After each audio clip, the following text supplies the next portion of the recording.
Joe, it's really tiring every week to try to think of a new thing to scream into the microphone at the beginning of the Rage Select podcast. Yeah, well, why aren't you just like planning ahead? Don't you have Evernote? No, I don't. In fact, I think at one point, I think that I signed up for that, and I think that somebody that was with Rage Select might have like had to try to get us all on like this project management software. Just nobody would update it. Yeah, so well, you got to update those Trello cards, man. Yeah. Here, let me try this to be like well, hello, ladies and gentlemen. Are you ready for the Rage Select podcast? It sounds kind of rock star. Little rock star? Yeah. You're just saying I'm not a rock star? No, I play Rockstar games. You do, but I drink Rockstar drinks. but you're not a Rockstar Java developer. Well, is that where we are at these days? Well, yeah. I mean, everybody knows real rock stars are into Ruby on Rails, or ninjas or whatever. Yep. Nobody's actually doing a job. Yeah, what do people do these days? It's just like the internet. No, but welcome everybody. We're back. Another Rage Select podcast here on Rage Select. I'm Jeff. And I'm that guy he said earlier. Yep. And you're back again, Joe. Yeah, I am. This is a couple weeks ago, John was on twice in a row. And then this week, it's just the way the schedule worked out. Here you are again. Get double helpings. And it's good because, we've got news, we've got emails, we're going to talk a little bit about a bunch of different things. But there's a thing that we overlooked last week, Joe. Oh, what was that? Well, you see, we were so busy being biased critics who hate everything, talking about Dawn of Justice, that we didn't talk about Daredevil season 2 at all, which only came out. Arby's? Yeah. Oh, I just expect that's just like the kind. Sorry, guys, I dropped the Arby's ball last. You did. That's you had one job. You had one job. You know. No, we didn't talk about Daredevil season 2, which came out and kind of came and went. And I feel like we live in a day and age where it's hard for me to. I feel this is just old man Jeff. This is just the old man Jeff and me coming out where I'm just like, could you guys just space it out a little bit more? Can I get like 1 week between Daredevil season 2 and Batman Dawn of Justice and whatever the next fucking thing is that's going to come down? Was your bitch that they came out at the same time? Or Daredevil is just like all available, so then you just blow your load? No. I'm firmly in the blow all your load camp. I think binge watching is awesome. I think it's a great thing. And in fact, there's a couple of TV shows that are out there like The Walking Dead that everybody is into where I'm just like, I'm just going to wait for it to be over. And then one day, like 5 years from now, I'll get on Twitter and be like, hey, have you guys seen this Walking Dead show? It's pretty fucking good, man. Dude, that chick with the katanas, am I right? Dude, really? I understand what that Telltale game was about now. No, I'm firmly in the binge watch category. Of course, it did take me a little bit longer with Daredevil. I don't. Did you watch any of Daredevil? Yeah, I watched the first one, and then I'm 2 in on the second one. Oh, okay. All right. So you're a little bit in. So we could talk about a couple of things.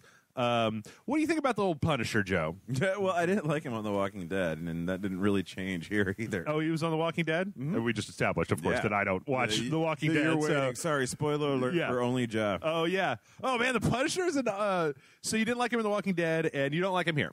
Yeah. Okay, well, tell me about, because I don't really like him that much either. Tell me about what you don't like about him, and then I'll tell you what I don't like, and then we can compare notes. He's basically just a coconut. And by coconut, Joe means he's a crazy person, right? Husky exterior, but inside it's just kind of bland and white. Okay. So here's my things about the Punisher, and I'm going to say I eventually, over the course of the season, warmed up to the Punisher. You learned to love the Punisher a little bit, but like when he showed up in the very first season, and by the way, I don't feel like any of this. We're not going to talk about anything here that wasn't in the trailer. Right. Okay, so hey. Elektra's in here too, and I'm going to talk a little bit about her. Yeah. But like, okay, again, it's like a rehash of last week. I firmly understand that my problems with the Punisher come from me liking the Garth Ennis run of the Punisher. Okay. When I first saw him, my first thought was like, because I didn't really pay much attention in the trailers were a little sketchy, and I didn't pay much attention to the casting. I don't like to do all that bullshit. I was like, this guy seems kind of small to me. Like, I've always imagined the Punisher as just like this fucking brick giant shit dude, house. Yeah, like this big.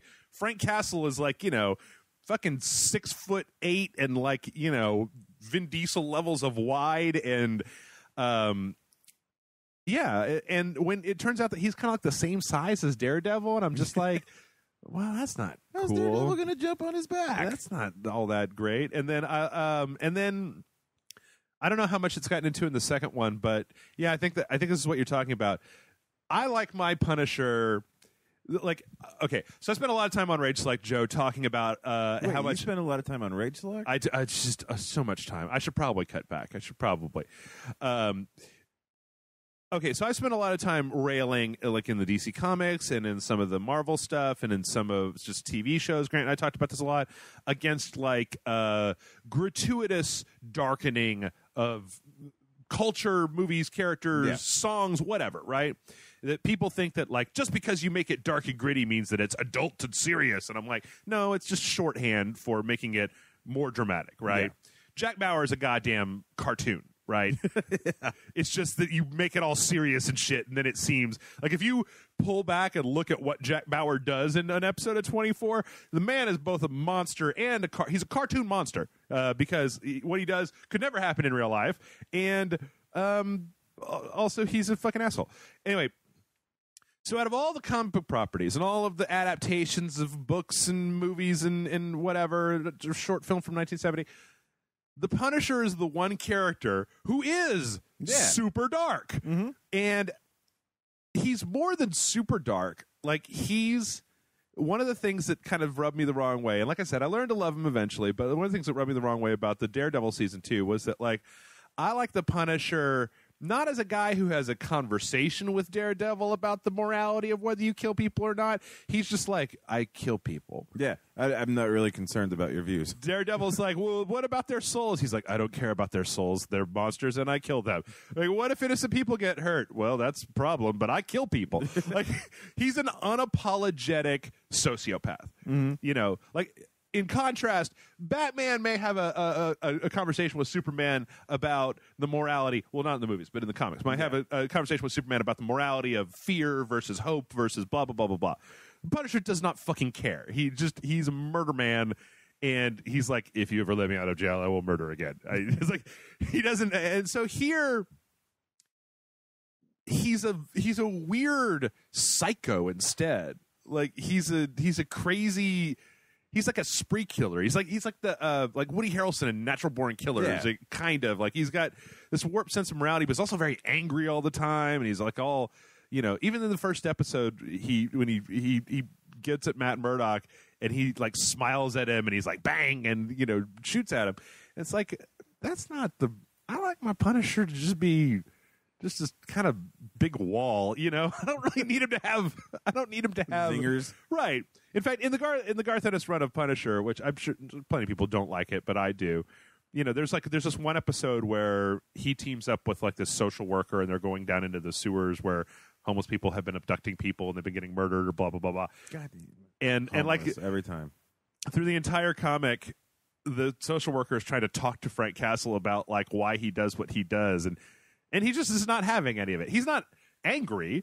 And he won't argue. He's just she's like, well, haven't you ever considered maybe not killing people? And he's just like, nope. Like, well, how many will be enough? Well, when will you ever stop? And he's like, never. I mean, you know, he's just the Punisher. So that kind of irked me a little bit. But I firmly realize that it's just because I like a different Punisher style. Yeah, you like that dick taste. Yeah. No. What?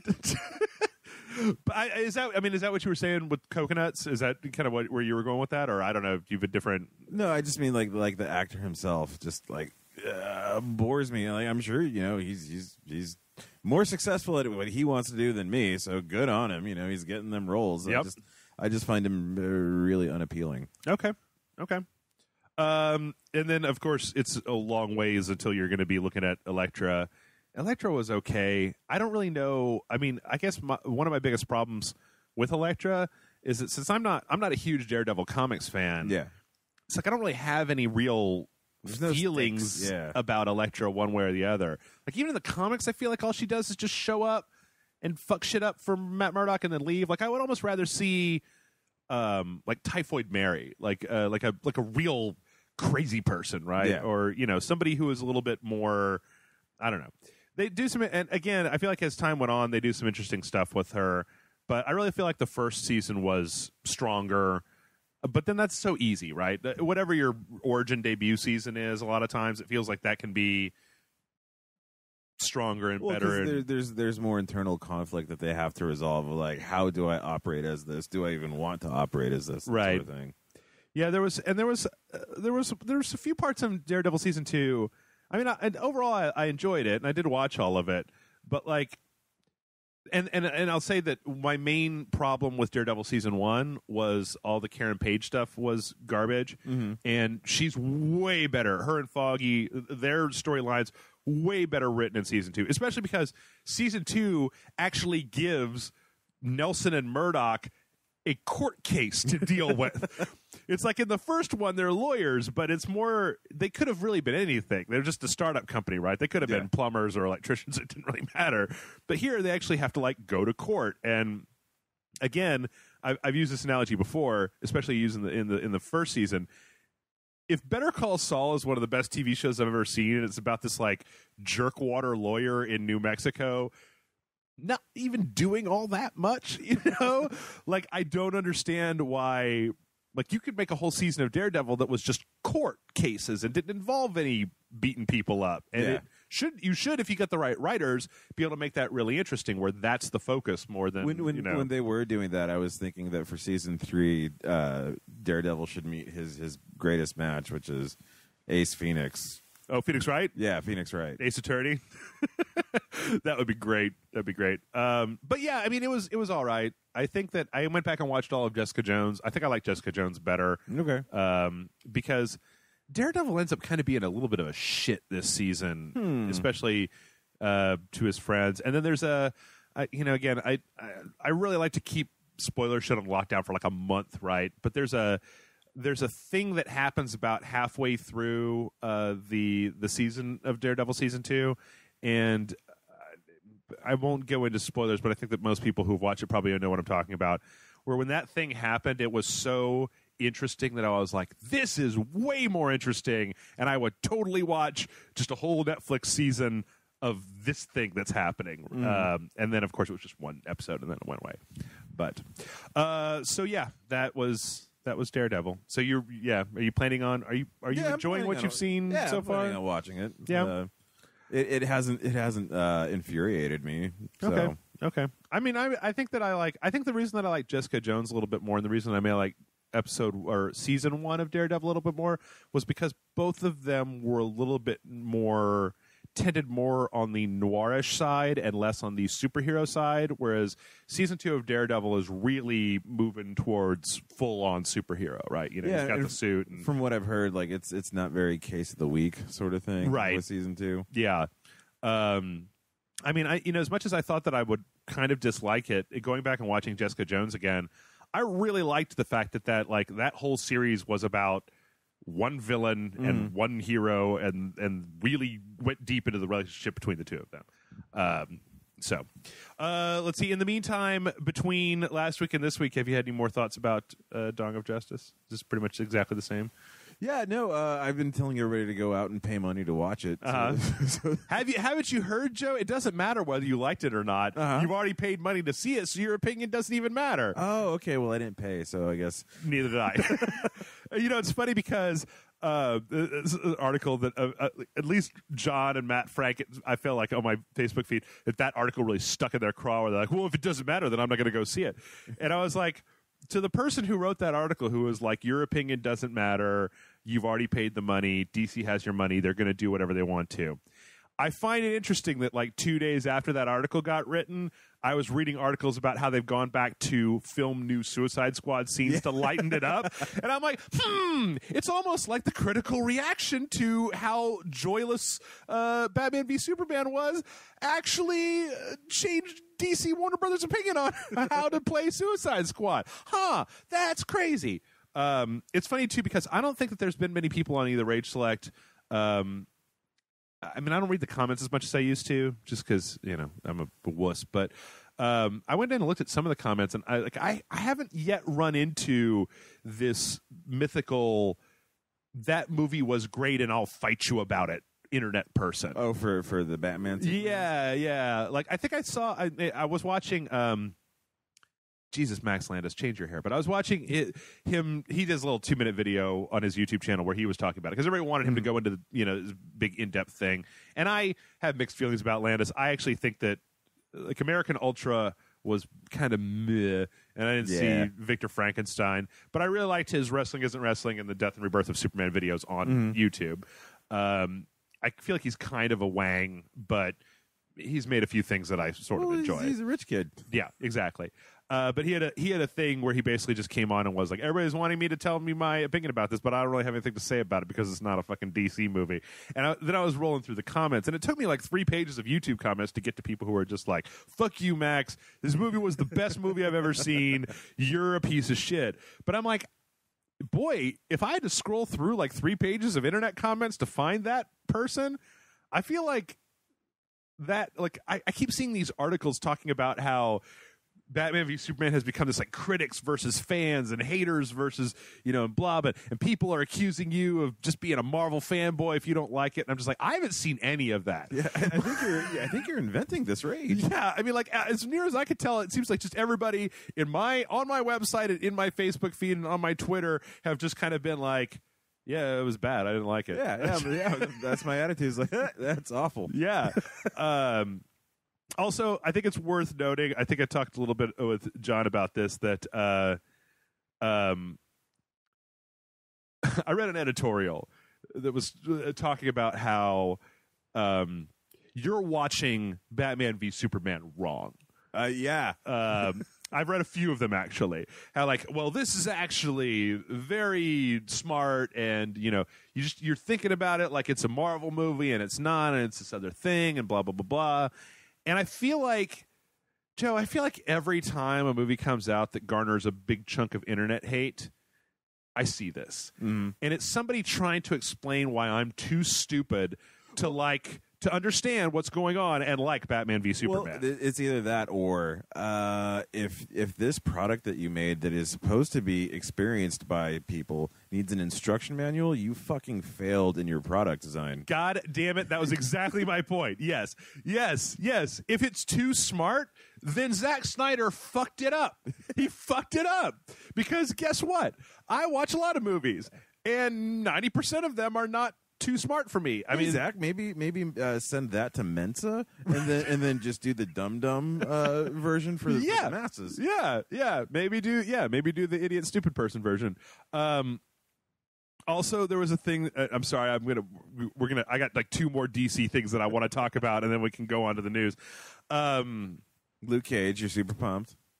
Oh yeah, I'm super pumped for Luke Cage. But there was a story that I saw on my Facebook feed from Chris that said that I don't think Warner Brothers should let Zack Snyder talk to people anymore. No, I think they should just be like, Zack, we're going to send you like one of those big food drums full of post-apocalyptic food and like just like another 10-gallon thing of lube, and then just like a PC that is connected to nothing but pornography.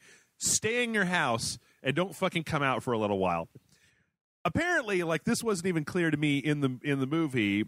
This happens at the very beginning. I'm sure that most people have already read this, but I'm still going to talk around it because spoilers.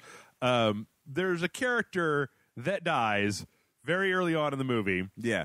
And that character was not specifically named. And then Zack Snyder comes out and says who that character is. And then he says this thing about how, well, we didn't have... Okay, what he says, and without talking about directly who this character is, it's a DC... Imagine somebody like Snapper Carr, right? Somebody like that. He comes out and he's like, well, we know where we're going with these movies. This character doesn't have any place in these movies. No home. So we decided to do something fun with him, which was to murder him really brutally on screen. And completely unnecessary to the storyline. Like, didn't fire up Superman or like raise the stakes real high. Didn't even like bump into him, on the street. Right. Didn't even name him. Like, that's the thing, is if they had like if they had given this guy the name of who he is in the comics and like 2 seconds worth of interaction with Lois Lane, it would have been like, well, that might have been a little kind of heart tug. It's like, you know, when oh, that's true, because she was fucking remorseless about his death. yeah. Like, you know, anyway, I'm not above, like, when I went to go see The Phantom Menace in the theaters, right? And fucking R2-D2 showed up for the first time. I was like, oh my God, it's R2 fucking D2.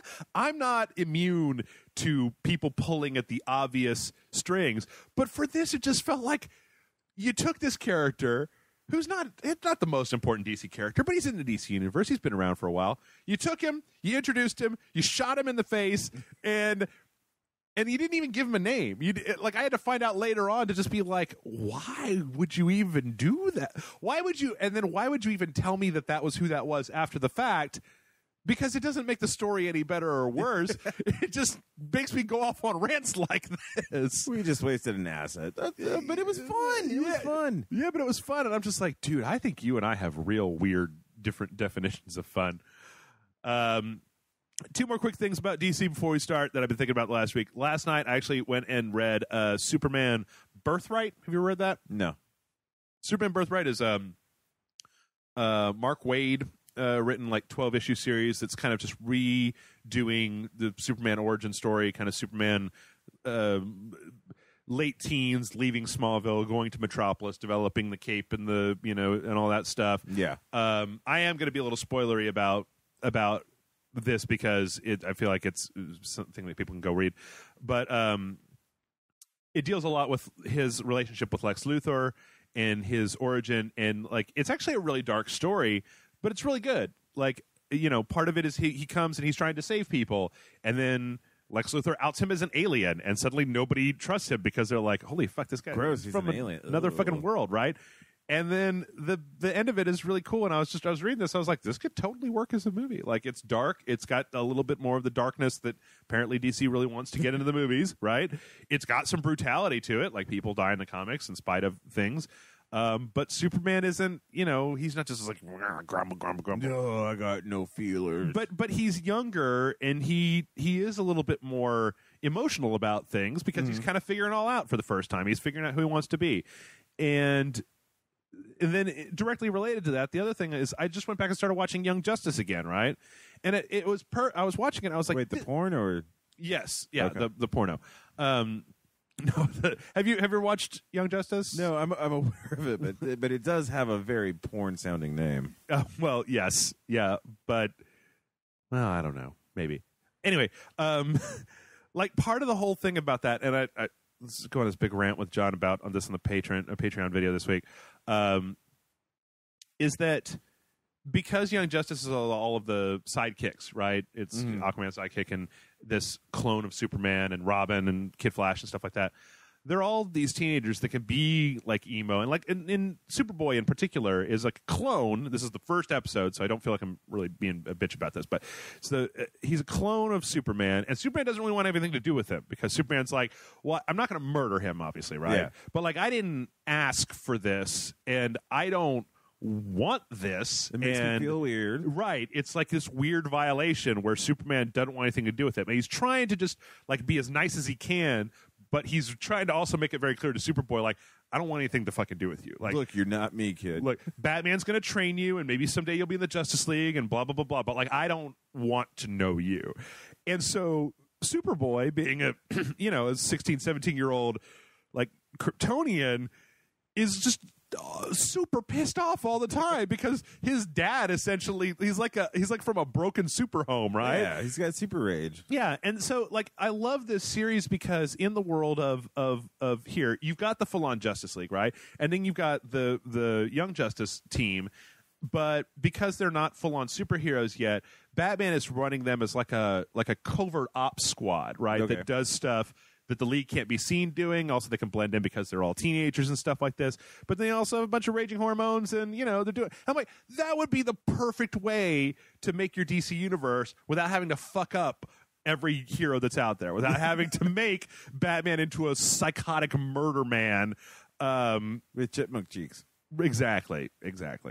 I forgot last week to even talk about the fact that Batman just There's a scene in that movie where he like grabs. There's a guy in a car, and he like the Batmobile grabs that car and then uses it like a flail. It's like there was a guy in there. He's like just Jello at this point. Anyway, well, outside of that, have you done anything interesting in the last 7 days, Joe, that you feel like people should know? No, but I'm going to go to a Magic pre-release tournament at midnight. A Magic what? Pre-release tournament. Oh, okay. Yeah. Oh, Magic the Gathering. That's the one. Sick deck building skills. Yeah, dude. Seal decks, bro. Okay. It's just 6 boosters and a dream. I don't know anything. That's okay. Other people do. All right. Well, I tell you what. Let's get into the news. Our first story this week is actually a retraction from our first story last week. Uh-oh. Turns out, you remember those Nintendo NX controller photos? Yeah, we were like, all fake. It's totally just made with a 3D printer. Fake. Everybody wanted to believe them.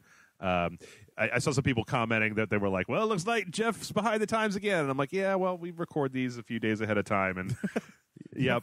Fuck you for not having future sight. No, hey, by the time that to be honest, by the time the podcast comes out on Sunday, this story had already been debunked. It's just that, the way that the recording goes. But yeah, so that shit was totally fake. So did you just put your Mentos in there or something? Like, what?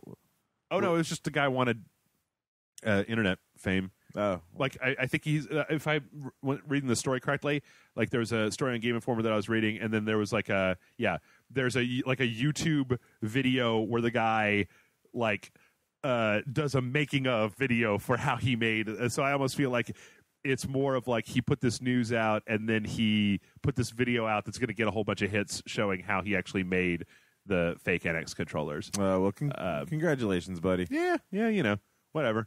It's easy to fool people on the internet.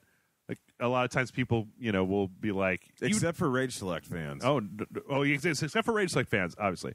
Rage Select itself fool me all the time, right? No, heads up our asses. I mean, yeah. We put out a video for this game. I don't usually have to talk about comments. We put out a video for this game. It was this like Japanese fan service boobs ninja game on YouTube. There was a person on there who was like talking about how they can't believe that we didn't play the last 5 games and do our research before playing this Booby Ninja game. And was this like, Booby Ninja 5? I don't know. It didn't have a 5 in the title. I was just like, or back in the old days, Aaron and I played JoJo's Bizarre Adventure, the fighting game. Yeah. And there were plenty of people in the comments there who were just like, I can't believe that you would play this without watching all of JoJo's Bizarre Adventure first. It was just like, no, man, that's a commitment. I'm never going to do that. I'm fucking never going to do that. Anyway, so enough of that. All right, there was a big Final Fantasy 15 press conference this week. Yeah, there was. Announced a whole bunch of different things for Final Fantasy 15. Joe, are you excited for Final Fantasy 15? Let's start with that. Getting there. I mean, Final Fantasy was my high school sweetheart. You know, the original Final Fantasy. Like that's really what cut my teeth into the whole I like RPGs. Right. And I grew. It wasn't as I grew. It wasn't the free copy of Dragon Warrior that you got with your Nintendo Power subscription. I liked the Dragon Warrior, but I didn't love it like I loved Final Fantasy. I can see that. Way less story. Like it's literally go rescue the princess. Anyway, you were saying So anyway, but much like a high school sweetheart, you hit a rough patch, and certainly everything past 10 was very difficult for me to not shoot in the face, which is difficult because games don't have faces, so you got to go hunt out a face that looks like what the game's face would be. So 10 was the last one that you had any real interest in? Yeah. Okay. I mean, I tried. I kept trying. 11 and 14 are definitely MMOs, and I can kind of see where time commitments and stuff. 12, no. I really wanted to like 12, but I just couldn't. The programming system of using it, and then whoever the fucking kid was, that weird asexual, amorphous main character kid. I'm just like, can I play the fucking air pirate as my main character? And then let's see. So then 13, you talked about that a little bit outside. Big Hall, 4 hours. You said the thing you were done. Well, no, I think it was more like 20. I was just exaggerating, but still, that's not much in a Final Fantasy game. It's 13 is. I don't dislike 13 as much as a lot of other people do, but even I'm gonna say, it's a fucking drag, man. It's just like it's balls, and there's no NPCs, and there's no shops, and it's just the save points, and it's a big long hallway. Yep. Eventually, there's one little area before you get to the very end of the game where you can go out and do this like wander around in a field and collecting stuff. And I did that for a while, but yeah, 13 is kind of garbage, and the characters are terrible too. I think that's maybe the thing is that I could have. There's parts of 13 that I could have forgiven if it wasn't for fucking Lightning and goddamn Hope. That whiny little shit. Okay, fine, your parents got killed. Get the fuck over it. Like, I don't care. We got real, actual monsters to deal with. Jesus, I can actually remember all the names. Vanille and Fang were all right. Zaz was okay. Yeah. Also, it was just so unclear what the hell was going on in that game. Even with the Final Fantasy 13 cosplay, yeah, whoever's cosplaying Vanille looks like they're having fun. Whoever's cosplaying Lightning obviously hates their life. Yeah, Lightning. I don't understand how. Like, the best of the Final Fantasy 13 series to me was Final Fantasy 13-2 because it was the one where the main character was not Lightning. It was Lightning's hopeful little sister, and I was just like, great. Oh yeah, Snow. Fuck that guy. The douchey douchehole. Riding Shiva like a motorcycle? What the fuck is that? Lesbian motorcycle? That was what you came up with for this? Like, I just love the idea of being in the planning phases for Final Fantasy 13, and they've got a bunch of they've got all the summons written on the board, and they're writing below what they're going to turn into, and it's like they start really good. It's like Odin is going to be a horse. Okay, makes sense. All right, and then it's like who was the one that Vanille had one where it was just like. It was just a big wall with guns on it. I don't even know what it was supposed to be. And then somebody under Shiva writes motorcycle, and they're like, "That's pretty good." And then like some other guy just comes up, the room is silent, and just writes lesbian above the motorcycle. And they're like, "Now we're cooking." Lesbian motorcycle. That's what you got. Also a good name for a punk rock band, but. All right, back to Final Fantasy 15. All right, so first off, there was a new trailer, the Reclaim the Throne trailer, which I felt was a pretty good Final Fantasy 15 trailer. Now, I didn't actually watch this event. I just looked at a roundup. Okay. So, you know, if there was detail in here, I'm real sorry. You go watch the full event. I got to leave something for you to do, you know. So, I like this trailer. It does a thing that I'm not super fond of. Okay. Where they put a pop song behind all the action, and in this case, it's well, after all this dialogue and shit at the very beginning, it's the song "Stand by Me." Yeah.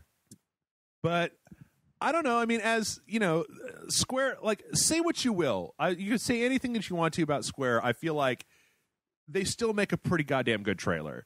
I mean, I guess it's not that difficult when you've got a 40 to 60 hour game that you can pick pull from. Yeah, you could pick 2 minutes worth of exciting looking shit to put into a trailer. They also in this trailer have this big Titan summon, which the summons in this game, I don't know, you haven't played the Duske demo, but like they're huge. They're these giant summons, and I like that. Like, it give them a sense of scale. So there's your standby. Oh name. God, yeah, yeah.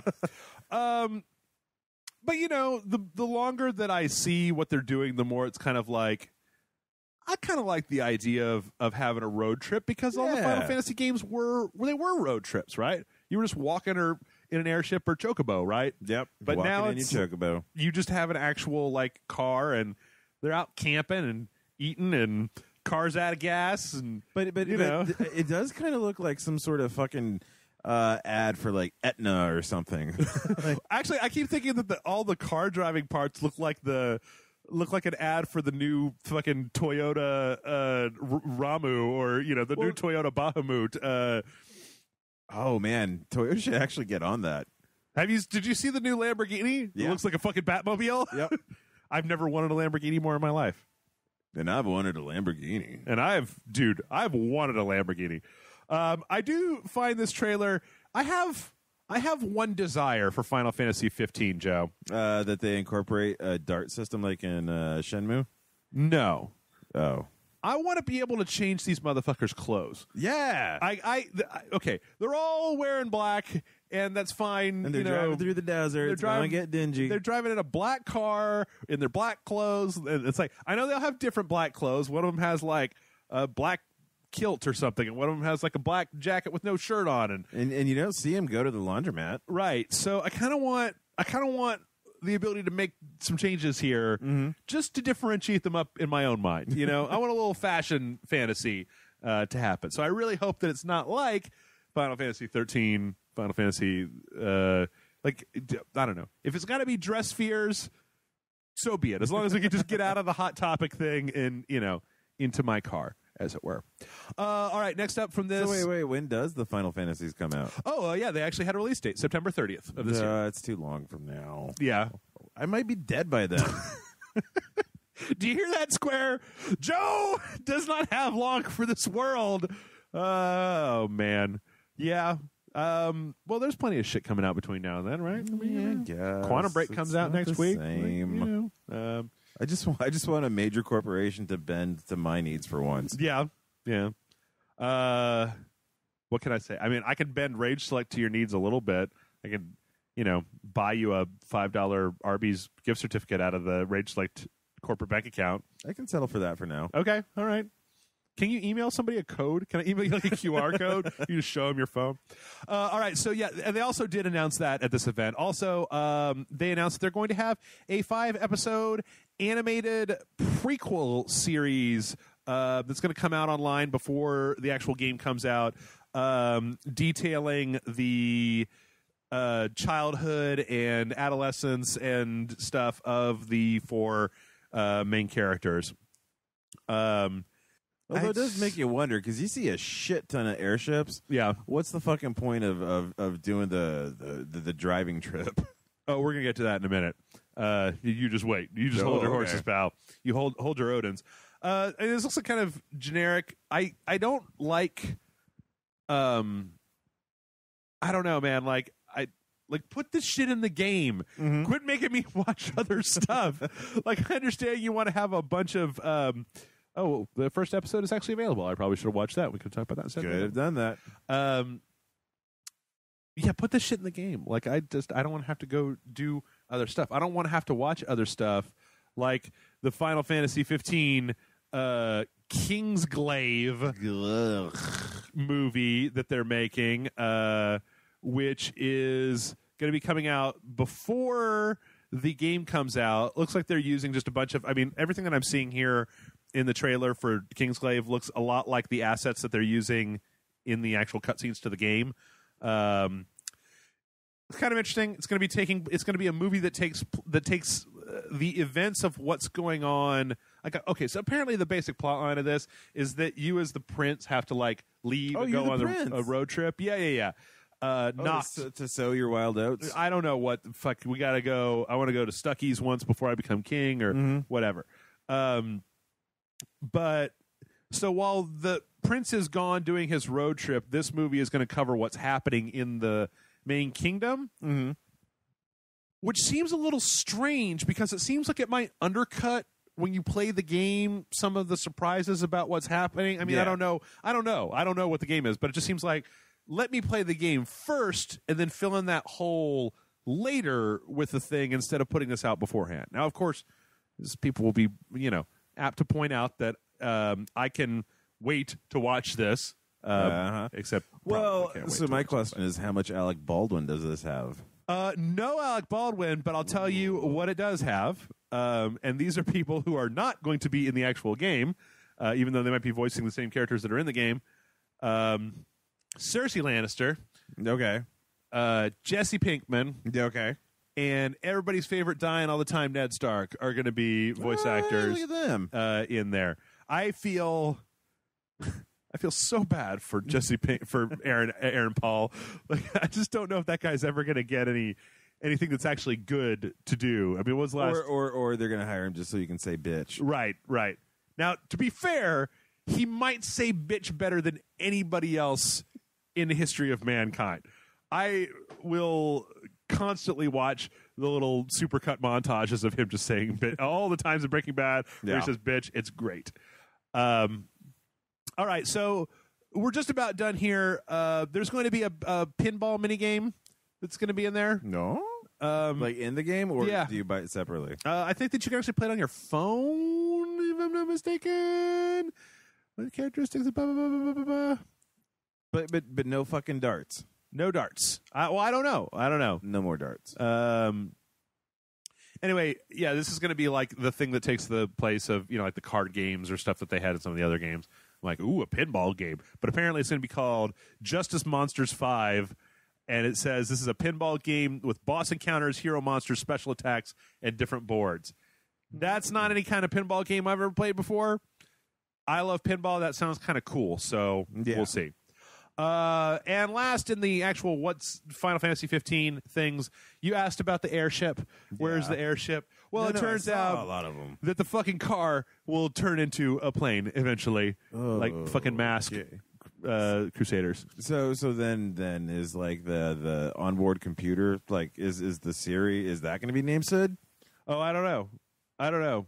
Probably not. It's probably just an old dude somewhere. It's probably just some older guy with blonde hair. He's making stuff somewhere. I don't know. Fucking Sid. Whatever. Yeah. So the thing turns into a car. One last little piece of Final Fantasy news before we leave. So apparently somebody even emailed us about this. There was a statement that was made earlier where Hajime Tabata, the director, had said that Final Fantasy 15 needs to sell 10 million copies to recoup their development costs on the game. Shit. Yeah, shit indeed.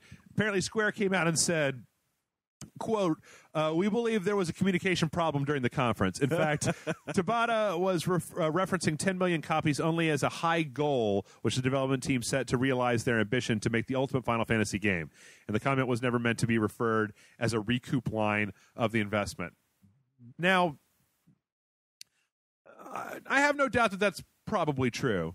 On the other hand, we all remember, right, that Final Fantasy 15 was originally Final Fantasy Versus 13 and was announced along with Final Fantasy 13 like 2 years before that game came out. Mm-hmm. And that game came out, there's been 3 Final Fantasy 13 games, Final Fantasy 14, a bunch of Kingdom Hearts re-releases, Type 0. I mean, there's been like a, so when did Final Fantasy 13 come out, Joe? Take a guess. I'm looking it up, but you can take last week. No, come on. Better guess than that. 1876. That's better, but still, I want a year that's in the 2000s. 12? 2009. Oh, even longer ago. Yeah, and I'm pretty sure that, okay, I'm free balling this. I'm just out of my butthole. Let it jingle. Yep. I'm going to say, I'm pretty sure that it was 2 years, but I'm going to give the benefit of the doubt and say that 1 year before, because I know that when they announced 13, they also announced 13 Versus 13. Yeah. That was before Final Fantasy 13 came out. It came out in 2009. That was probably 2008, maybe 2007. It was long enough ago that I actually had a Game Informer. Yeah. So if it was 2008, we're talking 8 years in development of a full team. You see what's up in there. It's got to be a pretty big team, man. Yeah. Like all the art assets and music and shit like also that. part of it is like, are they factoring in? Because didn't they spend like $1 billion on CGI hardware facility thing? Well, I know that they developed an engine. They developed I believe what's called the White Engine for Final Fantasy 13, and then they were supposed to, because whether you guys remember this or not, Final Fantasy 13 was originally supposed to be a big universe. It was Final Fantasy 13, Final Fantasy Versus 13, and then Final Fantasy Fabula Crystal Novalis, I believe, which turned into Final Fantasy Type 0. Fucking goddamn. And there was like a cell phone as well, a cell phone game in there somewhere, or that might have been Fabula Crystal Novalis. I don't remember. So. I think that might it was supposed to be this big universe. Like they've been trying to launch a universe, and then of course it came out, and everybody's just like, nope, no. Send it back. Yeah. Anyway, so I'm not saying that Square is lying, and I'm not saying that they do need to sell 10 million copies to recoup their investment. I guess what I am going to say is I'm kind of feeling like a good luck selling 10 million copies of Final Fantasy 15. If it does, great. I hope you do. I hope you just, make some money, recoup your whatever, become great. But I've been watching the sales trends on Final Fantasies, Uh-huh. and they're just kind of going downward, like slowly at a pace. Like 7, I believe, was like the peak, right? Yeah. And then, like, definitely. they kind of have been sloping down a little bit since then. So it almost feels like Square should do more. Like, they should make more. Like, I think that they would probably do better if they devoted themselves, because there's a whole cottage industry of people using RPG Maker to make Final Fantasy knockoff games and then putting them out on Steam and the PlayStation Network and stuff like that. If Square did that, where you could give like 8 guys a year to make a 40-hour sprite-based Final Fantasy game, no Mode 7 scaling, none of that bullshit. Just, make some sprite assets, right? Instead of like a 200-person team, 8 years to put out one game, you could probably get away with charging $20 for that game, and everybody would probably be like, yeah, great. All right, so let's stop talking about Final Fantasy, and let's talk about, I was tired of trailers having soulful music behind it. Like right Stand up By Me? Yes, like Stand By Me, right up until the point that I saw this new Doom trailer, this Doom cinematic trailer, that is just like, I don't know who this song is that's behind this. I don't know, but it's the heir to Linkin Park. Yeah, it's like the most 90st new metal cock rockinest. And you know what? It fits perfectly with the trailer. Like playing Doom. I kind of want to know who this song is. I'm sorry if it's somebody that's really famous, where they had a single last year, but I don't. They're famous. Listen to anything anymore. The new Doom is really shaping up to be something like in an era where everything is a modern military shooter. And real serious. Yeah, I'm really looking forward to just, I'm a space marine. Here's some cock metal. Let's do this. I'm Balls Gun Blast. That's right. I think you and I need to write that game. The Adventures of Balls Gun Blast. A trailer looks fucking incredible. Yeah. Came out yesterday, and it's got 1.4 million. It looks like the point of it is to shoot stuff. Yeah. Yeah. Mm-hmm. Oh, I don't even know. How familiar are you with the new Doom? The new one? No, Yeah. I'm not at all. Oh man, there's a whole system in place of like grabbing a demon and then tearing their arm off and using that to beat another demon to death with it and stuff like that, Mike. That's innovation. Great. That's driving excitement. Yeah, absolutely. I don't know why it's taken this long to just be like, what we all like is just tons of violence. Yeah. Just tons of violence. That way we don't have to do it in the real world. Yeah, that way I could sublimate my desires to murder Superman with a kryptonite stick and just play Doom instead.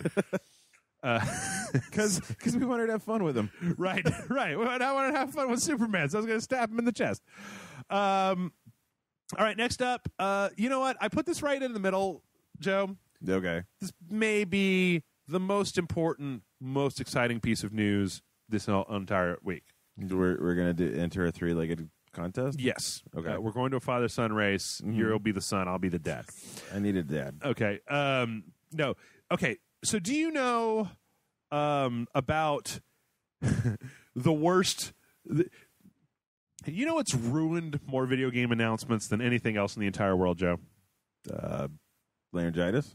LinkedIn.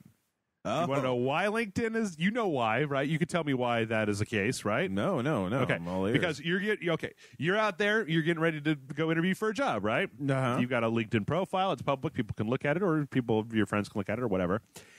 So you're getting ready to interview for a new job, and you put on your LinkedIn, well, I did all the motion capture for the new Duke Nukem game that hasn't been announced yet, but you did do that, and you do want to put it on your resume because it is a line, a thing that you did. Spoiler alert. Right. It happened with Sniper Elite 4, came out that way, and then just last week, I believe that this happened with Shadows of Mordor 2. Oh, bitches! I hope. This was a person, Lauren Mary Kim, has Shadows of Mordor 2 in the last line of her motion capture section on her. What's her other credentials? Let's see. Kim is this is from a Nerd Leaks article. I'm going to start going to Nerd Leaks all the time. Yeah, you are. Kim is a stunt worked for numerous AAA film projects like Fast and Furious 7, Transformers 4, Suicide Squad, and the Daredevil TV series. She also worked for various video games, CGI trailers like BioShock Infinite, Batman Arkham Knight, Assassin's Creed, Unity, God of War Ascension, the upcoming Mafia 3, and Shadow of Mordor 2. So she's a stunt person who at least worked on a trailer for Shadow of Mordor 2. that game was fucking incredible. I want another one real bad. Like it was like, sounds like you're gonna get it. Yeah, it was the best Lord of the Rings game I've ever played. Game I ever played, and it was one of the best games that I played. It was like 2 years ago. It was absolutely fantastic. So I can't wait for there to be another one. And that is super good news. Now, you haven't played that, have you? No, I haven't. Okay. Is it cheap on Steam now? Probably. I don't know. Steam check. Let's check it. Let's check it out. Let's see how much Shadow of Mordor is on Steam. If you haven't, yeah, it's fucking incredible. It's like you play as like a ranger that's connected to this old like this ghost of an old dead king or something like that. Mm-hmm. Oh man, it is fucking $50. Game of the Year edition. Go fuck yourself. Let's see. How about there's an upgrade to Game of the Year edition. They have Game of the Year edition. So I gotta wait for a Steam sale. But yeah, you're just like rolling around in Orc Town, but you can like subjugate orcs to your will and then make them like betray their masters. And you're like you're working your way up this actual like food chain hierarchy of orcs, and you have all these different ways to do it. So it's kind of like a mix between Assassin's Creed and Batman and doing a bunch of different things. It's fucking amazing. And then you get like a rival or something. Or a dude who's got it out for you. Your kind of your main goal is Sauron, but I think that you end up just taking out like 3 of his lieutenants. That's actually the least good part about the game. The best part about the game is the fact that they have these orcs that are like generals. And so the thing is that the game is actually kind of hard, and the orcs will kill you. And they have this little like chessboard of orcs, right? And they're a hierarchy. And if like one of them kills you, then they'll like move up the hierarchy and they get more powerful. So you'll be just rolling around the world doing your thing, right? And then there'll be this like little faux cutscene that happens, and there'll be an orc called like Grognak or whatever, right? And so they'll have a little mini cutscene of him walking up with his entourage, and they're all like Grognak, Grognak, Grognak, and so you have to just figure out what Grognak is immune to and what he's like weak against, and then you have to plot a little assassination strategy and blah blah blah. It's great. Everybody should play it. I'll tell you what everybody may or may not be interested in playing is apparently there's a rumor that the new Call of Duty is coming out this year and that it's going to be way more space focused than previous. Interesting. Yeah, they've already done a lot of like future tech with between last year's Advanced Warfare, or Advanced Warfare, and then last year was Black Ops 3, Black Ops 2. You know, they've done a lot of that stuff, but I don't know. Maybe I kind of feel like Call of Duty is starting to run out of ideas. Yeah. I mean, Battlefield announced there's a rumor that the next Battlefield's going to be in World War I, and Call of Duty's going to be in space. It's like, have we finally managed to get to the end of World War II / modern military combat? Yeah. Oh, man, I hope that's the case. Oh, maybe they'll be like Call of Duty, Peloponnesian War. The Spanish-American War, French Banana War. Yeah, so this year is Infinity Ward, and the last game that they made was Call of Duty Ghosts, which was fantastic. Like, I don't know if you played Call of Duty Ghosts, Joe, but allow me to... No. Okay, so a coalition of forces from South America rise up and take over the United States, or part of the United States. Awesome. They also kidnap the Special Forces guy and use their spooky South American drugs to brainwash him into becoming an evil man. Oh, no. Like, the fuck are you talking about? The fuck is what? Go back to space, Call of Duty. Jeez. All right, next up on the hit parade, we got some Microsoft news. Apparently today, Microsoft, this is going to be a few days ago as of this, and actually this is a few days ago as of recording this. Microsoft has announced that they finally put in a thing that they said that you could do from the beginning, where you can go onto the Xbox One store and basically download an app that will turn your Xbox One into an Xbox One dev kit. That's pretty awesome. Yeah. Once you have to go through a thing to just register with them as a developer, and then they'll unlock it. And then basically you can just use your Xbox One, retail Xbox One as a development kit. Well, I've been doing a lot of Java studying lately, so let's say we become a developer, huh? You want to make games? I got a lot of ideas about how to make games. Let's make some games. It's like Dark Souls, except that's my whole thing. But it's all going to be text-based because like all that it's the Dark stuff. Souls of text-based. Yeah, it's the Dark Souls of MUDs. That's what it is. There we go, yeah. Yeah, they're going to make an Xbox One MUD, even though the console doesn't have a keyboard. Yeah, and it's going to be like Dark Souls. So you're going to have to type the word parry in real time in the combat. Yeah, no, it's gonna be great. It's gonna be great. No, but this is pretty cool. Like I like that. I like it when they do this kind of stuff. I mean, it used to be that getting a dev kit for a console very hard, super expensive, very difficult to do. I had a blue PlayStation. Oh, really? Yep. Wow. Is it just you spray painted it? No, a friend of mine was a game developer. Okay.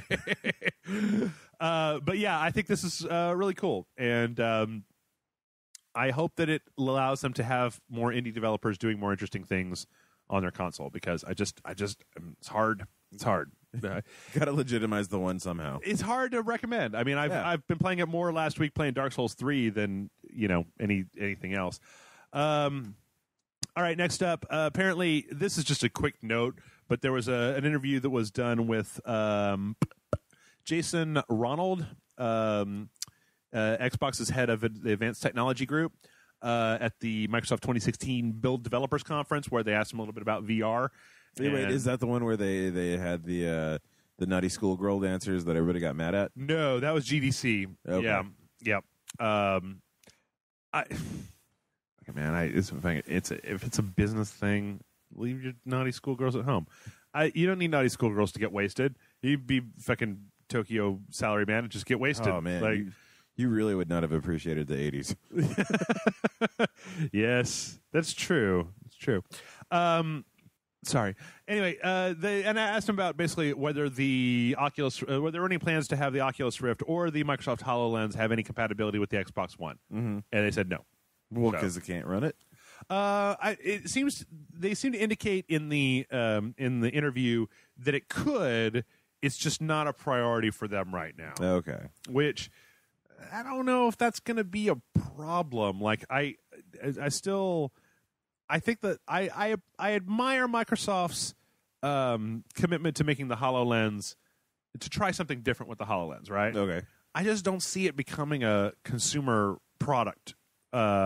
Yeah, well, I think the first console to make VR accessible, like price wise, and execute it at least decently, is gonna fucking just barrel through the market. So, I mean, after last week, there was a lot of stuff that I saw online that Sony announced that the PlayStation VR was going to be $400, right? Mm-hmm. And I was like, okay, well, that's cool.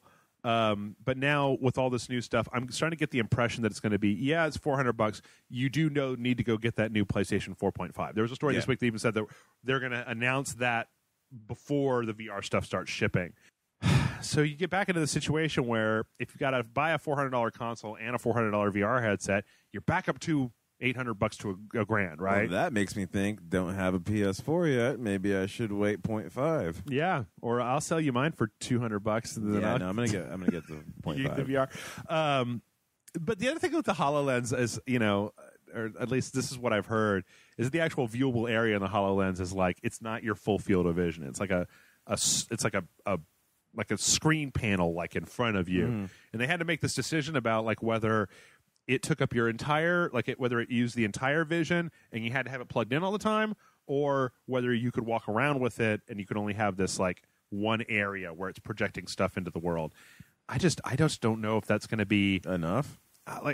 Microsoft does kooky stuff like this. Like they had that thing that they announced, or they had that room that they set up that was like a big projection room where they projected game stuff like all over the walls, and you could like use the Kinect and motion to go.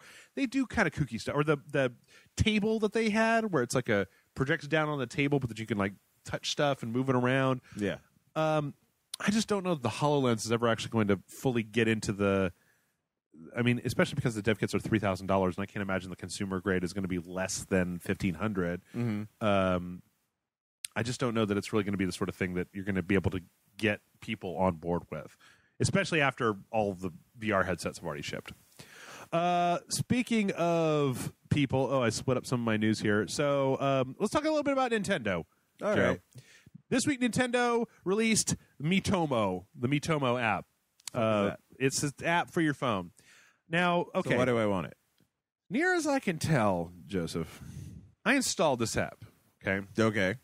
And it made me log into my Nintendo account. Right. And then it made me make a little me version of myself. Mm-hmm. And then it started asking me questions about me. Like, what's your favorite food? What do you like to do when you're stressed? What do you want to do? Blah, blah, blah. How supple are your buttocks? And then it asked me if I wanted to be friends with people. And I was like, well, how do I friend other people on this bullshit? Yeah. And I was like, all right, well, I connected it to my Twitter. And it was like, okay, nobody on your Twitter has this bullshit. I'm like, okay, all right, cool. But I keep reading these things about this where they keep saying, so then there was like a little store, right? Where you could buy different clothes and accessories for your little me or your little. Yeah, so you could spend money. Great. I don't know if it was spending money because I got a bunch of credits. I signed up and I got a bunch of credits. So I had the credits, okay. right? And then I was like, okay, there's a link here for daily challenges. So why don't we do that and then see, or like a challenge thing. Here, I will actually tell you what these things are. And I was like, oh, cool. It's going to be like a little mini game, right? It's going to be like a little thing that I can play. And then I can get these coins that I can use to buy stuff. But everything in that category was, was like, link this to your Facebook profile, share this to your friends on social media, bug your mom to try to make her join. And so here's my Nintendo missions. So I've got this little app, and it's this little Jeff, and he's walking around. Link Miitomo to Nintendo account. Add a friend using face-to-face method. Change your Mii's clothes. Give 3 answers in 1 day. Get 5 hearts on your answers in 1 day, which I assume is like likes. Get 5 comments on your answers in 1 day. Listen to your friends' answers 10 times in 1 day. And it's like, as near as I can tell, and people, I'm sure that the Nintendo fans in the comments will tell me why I'm totally wrong. The whole purpose of this thing seems to be to get you to answer a bunch of personal questions about yourself and then send that information to other people. Oh, yeah. It's like NSA sort of wet works. Well, I'm just trying to see the other part of it. Because other than that, it's like, we'll put clothes on your little me. And I'm like, I was never that into the little me's in the first place. And you got a gigantic head. Yeah. Like, you can like do a thing where you take a picture and then you can like put it in the world or something. Take a picture of your meat. It's weird. I don't understand. I just really don't understand what the fuck it's for. I'm sorry. I was looking at it on my phone because it just seems to be asking me a bunch of personal questions. Like the first 2 questions it asked me is like, what's your favorite food? And the second thing it asked me was, what do you like to do to relax when you're stressed out? And my answers were sandwiches and drink heavily. And more sandwiches. Yeah. So the only thing I can think of is I can go in there and maybe like change my me around to just like completely whack out their servers and make them try to get them to make another Earthbound game, by like really just answering all their questions wrong and trying to crack the code. I don't understand what this is for. You guys tell me in the comments what the fuck you're going to use this for. I've got Facebook and Twitter already, and I don't need a little picture. You didn't need it in me form. Yeah. Also, kind of a weird note. This might be a little bit too much to get into, especially because we're actually a little bit over time at the moment. But apparently last week, there's this woman named Allison Rapp. I don't know if you've heard this whole thing. No. Who works for the Nintendo Treehouse. That apparently, oh god, I hate talking about Gamergate or any of that stuff. I hate talking about anti-Gamergate. I just hate it all. I don't know if you know this, but Nintendo has been recently altering their games from Japanese to American release to remove certain things. Okay. For example, in Fire Emblem Fates that came out just recently, there's kind of a romantic mini game, and there's a thing where you actually use the touchscreen to like stroke the face of your significant other, and it like makes their cheeks turn red and blah blah blah blah. Nintendo took that shit out. Okay. In Xenoblade Chronicles X, in the Japanese character creator, there was a boob slider where you could make the character's boobs big, or you could make them little. Mm-hmm. Gone from the American release. In Fatal Frame 2, or Fatal Frame, the Wii Fatal Frame game. Yeah. As in like a lot of Japanese Resident Evil style games, right? There are alternate costumes. When you beat the game, you can go back, you can play through the game with an alternate costume. In Japan, those alternate costumes were basically lingerie and a swimsuit for a couple of the main characters. Nintendo took those out and put in a Samus and a Princess Peach costume instead. Now, look, I understand that there's a lot of people out there that see this as Nintendo is censoring this sexiness for American releases because these people want the sexiness in their American releases. I'm actually on board. I kind of think that you should when you do a translation or a localization for a thing, that you should kind of do it accommodate for the culture that you're actually exporting to. Exactly, as faithfully as humanly possible. The only reason that I really hate fucking getting into this. The only reason I can think of that Nintendo wouldn't do this is because they don't want to get in trouble. Or they don't because they realize hassle. Because they realize that in America they're going to garner controversy by putting out a game on what is ostensibly a system that is probably in the hands of a lot of children. Yeah, that has a family system, bunch of sexy boobs on it. Now that doesn't hold a lot of water because fucking Bayonetta 2 was fully financed by Nintendo to come out on the Nintendo Wii, right? There are plenty of games out there that have sexiness on the Wii, right? You can still buy a bathing suit for your character in Xenoblade Chronicles. You just can't adjust the boob slider. Anyway, all this comes down to apparently the internet, or parts of the internet, had gotten it into their mind that Alison Rapp, this lady who works at Nintendo, was somehow responsible for this. Okay. Even though she didn't work on the localization team. Okay. And they basically started up this this whole campaign. It's so nasty. This is such a nasty little story. Apparently, when she was in college, she wrote this article about how she thinks that the standards of sexuality in Japan shouldn't have to adhere to Western ideas of sexuality because it's a fully different culture that has different ideas about age and things like that. So then these papers were dragged out and used as like, she's a pedophile. And like, Nintendo, why do you hire pedophiles? Well, this week, she got fired from Nintendo. Oh, excellent job, guys. Yeah. Now, Nintendo has said in a statement that the reason that she got fired was because she was doing... let me be very clear about this. This is a quote. Alison Rapp was terminated due to a violation of an internal company policy involving holding a second job in conflict with Nintendo's corporate culture. Okay. I have no idea what the fuck that means, right? They also go on to say, this is from Game Informer, an email from a company representative.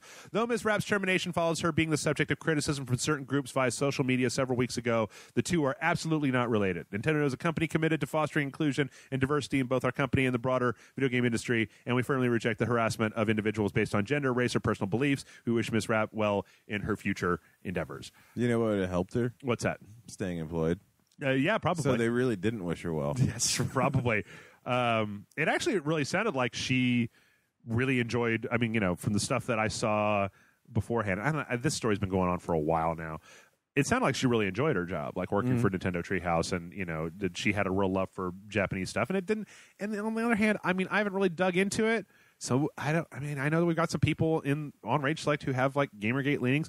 Maybe you guys can show me like some not some just Twitter posts or some bullshit, but some like concrete evidence that you have that this person was actually the one making decisions to take these things out or censor this content. Because it seems to me if she's not, that this didn't do anything to help you. Yeah. It kind of just made you look like a jerk, and Nintendo doesn't give a fuck. They're going to keep censoring. Like, in all honesty, if you really wanted to do this, it seems like the way to do it would be like letter writing. Don't buy the games. Make sure that you know the stuff. Import Japanese copies of the games. Yeah, there's options. Yeah, make yourself known and try to get around it because I don't get the feeling Nintendo to me doesn't seem like the sort of company that's like, oh shit, is somebody mad on the internet? We better change what we're doing. Nintendo doesn't seem to hear anybody anytime about anything. No, like, I don't know, maybe don't make a Mario game. Yeah, yeah. Well, they don't seem to give a fuck about nothing. Like, not at all. They don't care about you or what you're upset about or whatever. They probably don't even care if the next Fire Emblem game doesn't sell super well, which it did, but, they probably don't give a fuck if the next Mario game doesn't sell real well. Nintendo could literally stay in operation for, I heard once, this could be totally wrong, that they have the war chest stay in operation for like 5 years without ever releasing anything. They could just keep their current level of employees and just fucking coast for 5 years. So, I don't know. It seems to me like if you really wanted to make a difference with this, the way to do it would not be going after individual staffers, because I was reading this article by Patrick Klepek, and I'm like this about that guy on Kotaku that was about this whole thing, and I'm like this about Kotaku as well. You guys can't see I'm waving my hand, kind of a meh. He's making a jerk-off motion. Yeah, I'm making a jerk-off motion. like there was another developer that it feels like these people had targeted that they think was making these decisions, that they think that some of these localization teams are basically making these decisions and not asking anybody. That it's down to like this one person, and they're like, well, I don't like this sexiness, so I'm going to cut it out of the game before it comes out of the United States. Mm-hmm. Okay, so here's the thing. If you get that guy fired, there's nothing that says that the next person that takes his place that you're going to get him fired. But Nintendo is so fucking myopic that they're just going to be like, well, the internet hates this guy. Fire him. You should wait. Just put another guy on there. I don't know. And then this next guy does the exact same thing. And the internet's like, well, we hate him too. And then Nintendo's like, okay, fire him. Bring in somebody else. Like, are you just going to do this of just like shaming every person that you don't like out of Nintendo without really ever addressing the cause? Because I guarantee you that Nintendo probably doesn't even know, like, the people who make real decisions about the shit at Nintendo probably know jack shit about this. Or if they do, they probably don't fucking care. Yeah. Because their marketing and their demographic and fan base is not people who want to see sexy costumes in the new Fatal Frame game that just barely came out as a digital-only release in the United States anyway. So, I don't know. Did you see? I didn't even pull the story up. The same thing going to happen this week with Overwatch. Did you know Overwatch? Oh yeah. With the butt. The butts. The butt. There's a character called Tracer, and she's got a victory pose where she's like turned around, looking over her shoulder, like smirking, and like her pants are so fucking tight you could just bam, like right up. It's one of those character designs where it's like those are painted on because I can see the crack in your ass. Like that's. And apparently one person had a problem with it, and they said to Blizzard, well, I think this is too sexual for this character. My kid really likes this character, and I'd rather her not have to look at this butt thing. Apparently they have another character called like Witchblade or Witch Frenzy or something that is a much more sexualized female character that they're like, well, she's got a bunch of sexy emotes, but we're going to take this one out. And there was another thing from Blizzard of them saying, we weren't all that happy with this anyway. We were already working on something else and blah, blah, blah, blah. And people were infuriated anyway. I don't. That kind of comes down to our discussion about, or discussion I've had many times about, like, are you jerking it? Is that what you're doing? When you see Tracer's victory pose and her butt, are you just like, oh yeah, you know? Yeah, and then your kid sees you doing it, right? Because if you're not jerking it directly at your computer, the fuck do you care? It's a first-person shooter online. The fuck do you care whether her butt's out there or not? Like, all right, I can kind of understand I can't stroke somebody's face, or like I want to play through this entire game in sexy lingerie. But it's just like a win pose for her of like when she wins the match, she turns around, sticks her butt out or whatever. Not even stick her butt. I don't know. Whatever. I'm so firmly in the middle of all this bullshit I don't even fucking know anymore. All right, let's finish this up. Romance of the Three Kingdoms is getting released on the PS4 and the PC in July. Boosh, boosh, boosh, boosh. Yep, 30-year anniversary. I thought that they were releasing these, but apparently not. Apparently this is the first one in a while. So yeah, for all of you who are into feudal Japanese strategy, Chinese strategy. Sorry, thank you, Joe. The Three Kingdoms period. Yeah, Dynasty Warriors. Oh, is Lu Bu in there? Should be. That's Cao Cao. Oh, yeah. Cao Cao. Yeah. I've never played one of these. Are they? I mean, they're fun. I remember when they were. Okay. Literally the only experience I have with Three Kingdoms is when I was a kid. I rented the NES version. I'm talking about when I was like 11. I rented the NES version of Romance of the Three Kingdoms, and I brought it home, and I was just like, I have no fucking idea what's going on. This is a lot of reading. It's just a bunch of words. I'm like, where's the part where I get to punch somebody? No? Oh, no. None of that. No. Shit. Fuck. I should have rented Bubble Bobble again. Also in the realm of, hey, well, this is just a hopeful thing. Do you know the franchise Valkyrie Profile? Yes. Valkyrie Profile Lenneth. It was a really good game. Apparently, the producer, Shuichi Kobayashi, has said that he's got a proposal for a new Valkyrie Profile game. He just needs somebody to give him a chance. So just give him some money, people. Somebody give him some fucking money. Dude, go and do this shit on Kickstarter because I will play a new Valkyrie Profile game. And last, but certainly not least, you didn't think there was any way that we were going to get all the way through a new segment without talking about a little bit of Dark Souls, huh? Apparently, this is the most confusing thing I've ever seen, Joe. There's a 2-minute, how long is this thing? 2.5-minute animated short that came out this week. It looks kiddie. It looks kid-like. called The Witches. No, the witches. That is, and I'm shitting you not here, Joe, directed by Eli Roth. Oh, that makes sense.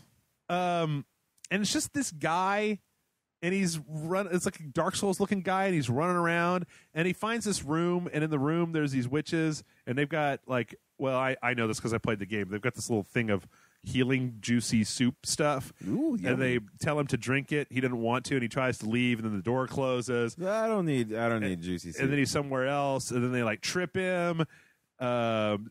He falls into the ground, and they call a bunch of birds, and the birds peck out his eyeballs, and then they finally make him drink I think it's Estus. And when he does, he turns into like a giant monster man, and does the graveyard smash. But he very clearly didn't want to drink it. Like, Yes. come on, guys. Yeah. No means no. I don't really understand what the fuck is going on in this thing. And I beat Dark Souls 3 last week. Okay. Like, there weren't any witches. I mean, I saw cauldrons of the Estus, stuff. right? Yeah. But I didn't fight that monster, I don't think, unless the animation styling of it has just completely, like, it's just this, like, weird... The thing about this monster, right, is it's such a generic, like, big magma monster that I don't remember fighting anything that even looked like this. So I don't have any idea what the fuck is going on here. I mean, I kind of dig the style, like it's real brutal and Soulsian. Mm. Well, what I want to know is, there's 2 minutes, and Eli Roth really felt the need to let everybody know that he did it. Yeah, I just don't understand what I just saw. Like, did that, like, I can't understand if I wasn't excited for the game, which I've always been excited for. Yeah. Would that have made me more excited? Well, right, and it's like, oh, so is this like a cartoon, and we get to see more of that? I or don't think so. I think that's it. I think that's the entirety of it. I saw that, and I was like, is this the gameplay footage? Because this is shitty. Yeah, yeah, it's real strange, and I don't know what to make of it.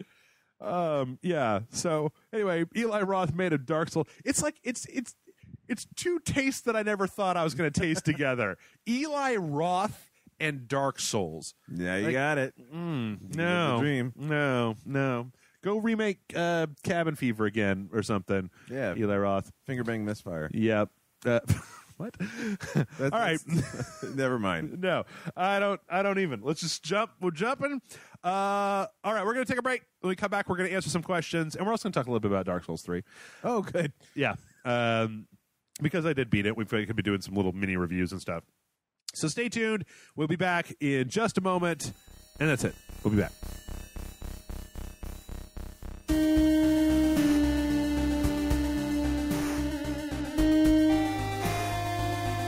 And we're back. Yeah, we did it. Yep.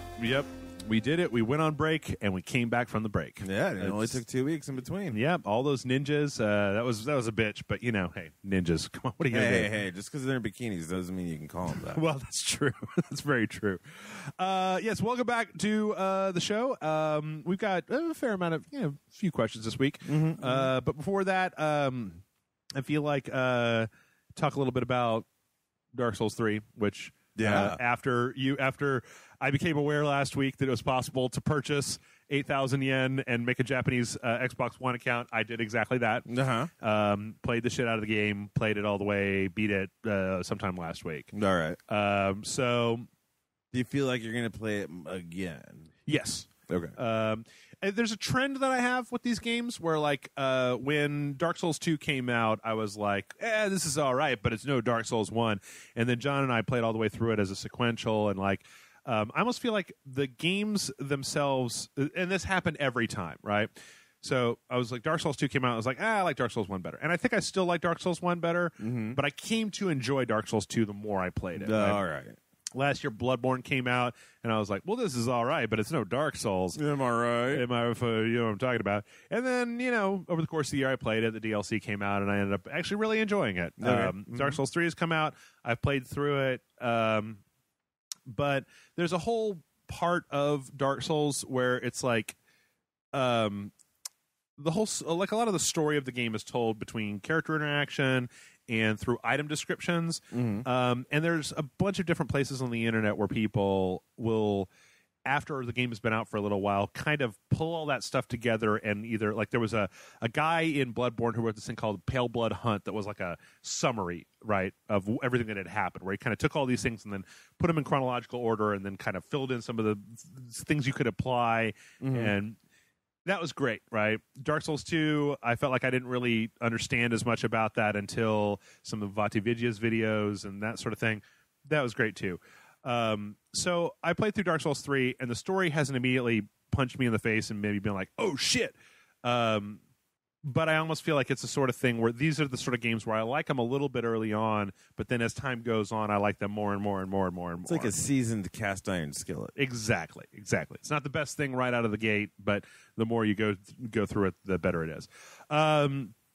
So as near as I can tell, and this could be completely wrong, but Dark Souls 3 seems to be taking place. So the first Dark Souls game established that there's a cycle in the world where there's a fire that is lit, right? Okay. And then the flame burns, and then it starts to gutter out, and the world starts to get kind of fucked up, right? Yeah. And then at the end of the first Dark Souls, you basically crusade through the world, collect all of these souls, collect all the souls of lords, and you go to find this flame, the flame that basically is the flame of the world, and you can either use your power to relight it and try to keep it going longer, or you could choose the darker ending where you decide to gutter it out and basically usher in an age of darkness. So Dark Souls 2's major thesis was that regardless of which one of these things happens, this is a cycle that continues over and over again. So if you decide to gutter out the flame, there are still embers left that will eventually catch back into a fire and bring an age of fire again. And if you kindle the fire, it will eventually die back down again into the place where you are now. So Dark Souls 1 created the cycle. Dark Souls 2 was like, the cycle has been going on for a long time. And it kind of had, Dark Souls 2 is more focused on a sub-story around that than it was on that particular thing.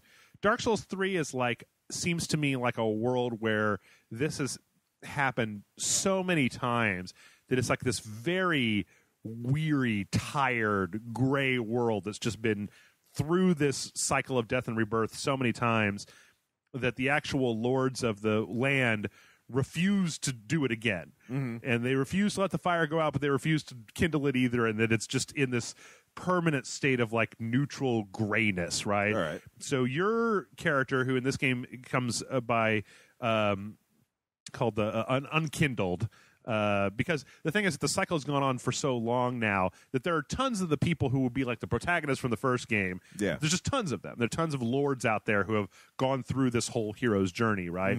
And you're kind of the latest, and you're tasked with like, well, these motherfuckers aren't going to come and link the flame, right?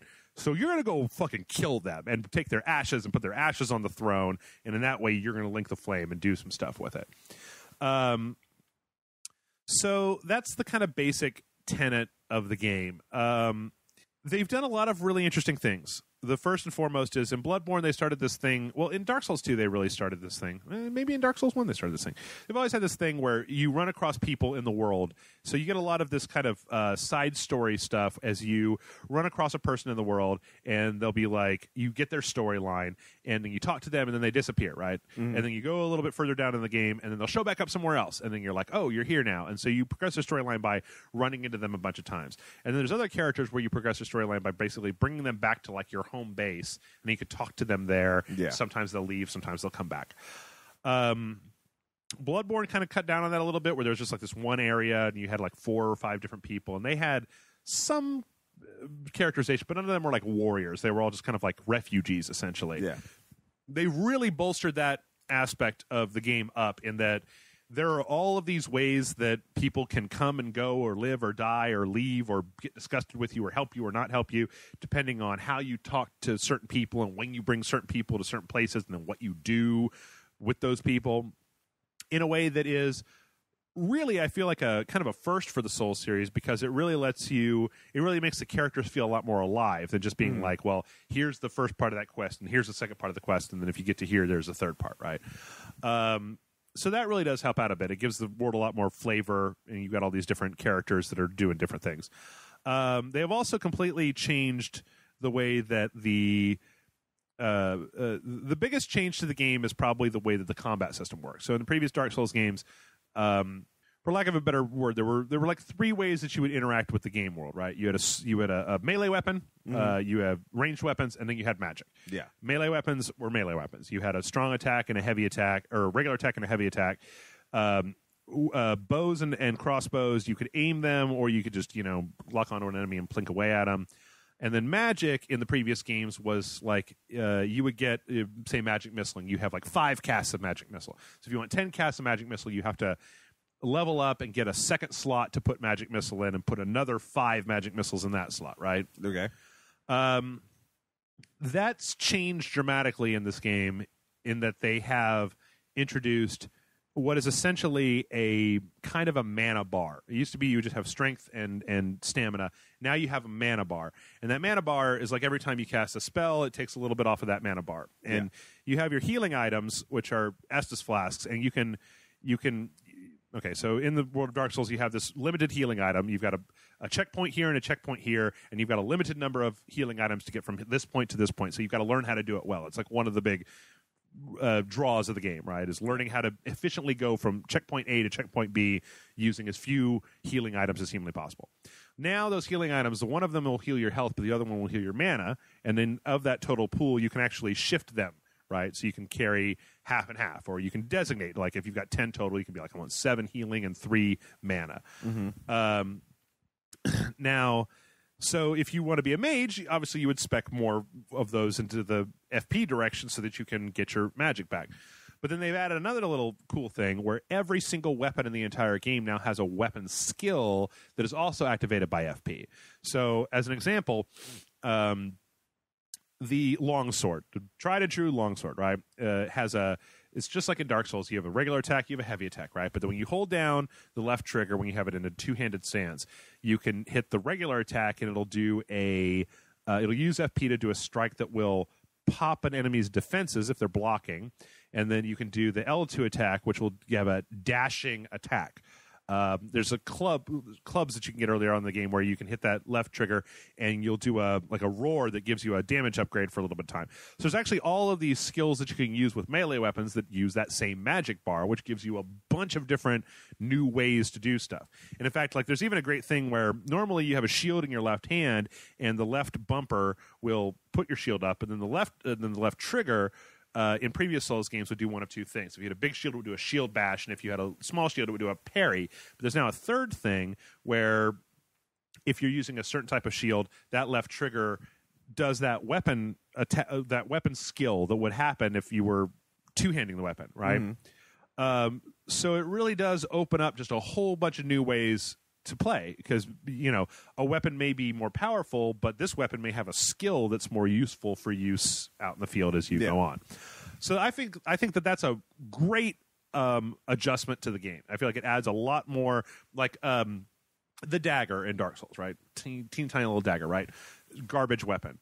But here's what I found. The weapon skill for a dagger is actually you will jump behind the person that's attacking you, which can set you up for a backstab, which is great. With a tiny dagger. With a tiny dagger. But the thing is that backstabs do like 8x damage, so, you could be a lot better off by backstabbing. You also get a bunch of invincibility frames. Secondarily, there was a ring that I picked up in the game that said every successive hit that you do gives you back health. Right? So if I was using a big club that was one-shotting all the enemies, I wouldn't get that back that much health. But if I was using a dagger where I had to hit them quickly, like 8 times, I would get back a bunch of health every time I did that. So it's like you could create an entire build that was based on getting around behind them, backstabbing them, and finishing them off with 8 hits that is actually going to give you back health every time you do it. So there's an immense amount of flexibility in this game, way more so than I feel like was in the previous games. There's a ton of weapons, all that's back. Bloodborne had 12 total weapons, right? And there's just there's a shitload of weapons in this game. There's boss weapons, and there's all these spells and armor sets and things that you can get. So the big chunks of world are still there. It also looks really, really fantastic. The early areas are a little bit rough, and they've thrown in a lot of these knights in the game that are just God damn, every time I see them, I'm another one of these assholes. Because they fight, with their shield. They're not just dumb. They fight well.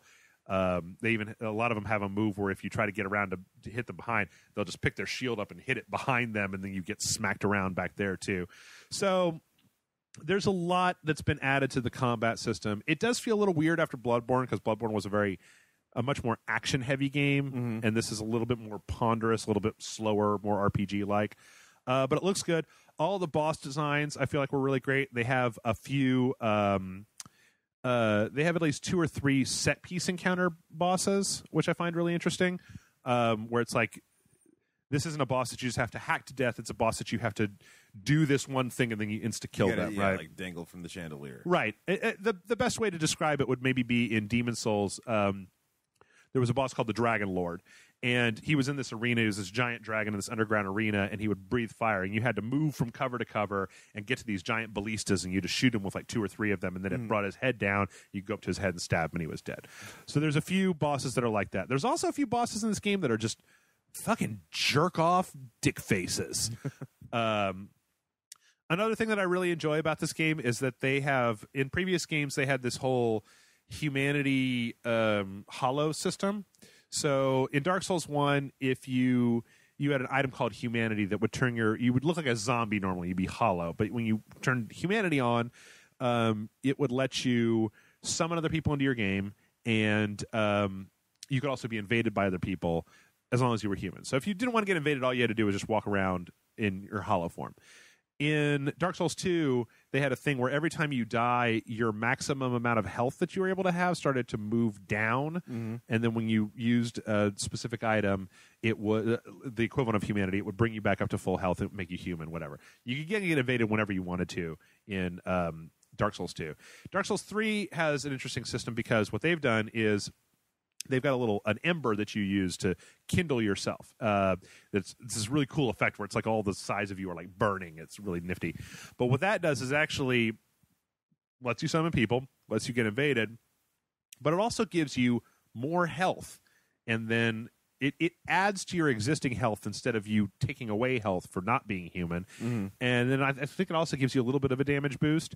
So what that means is that every time you beat a boss, you get this status effect, and it really ups the stakes because if you die, you lose it. You have to use an item to get it back. So you like it really kind of puts you in this frame of mind of like, well, dude, fuck that. I don't want to die.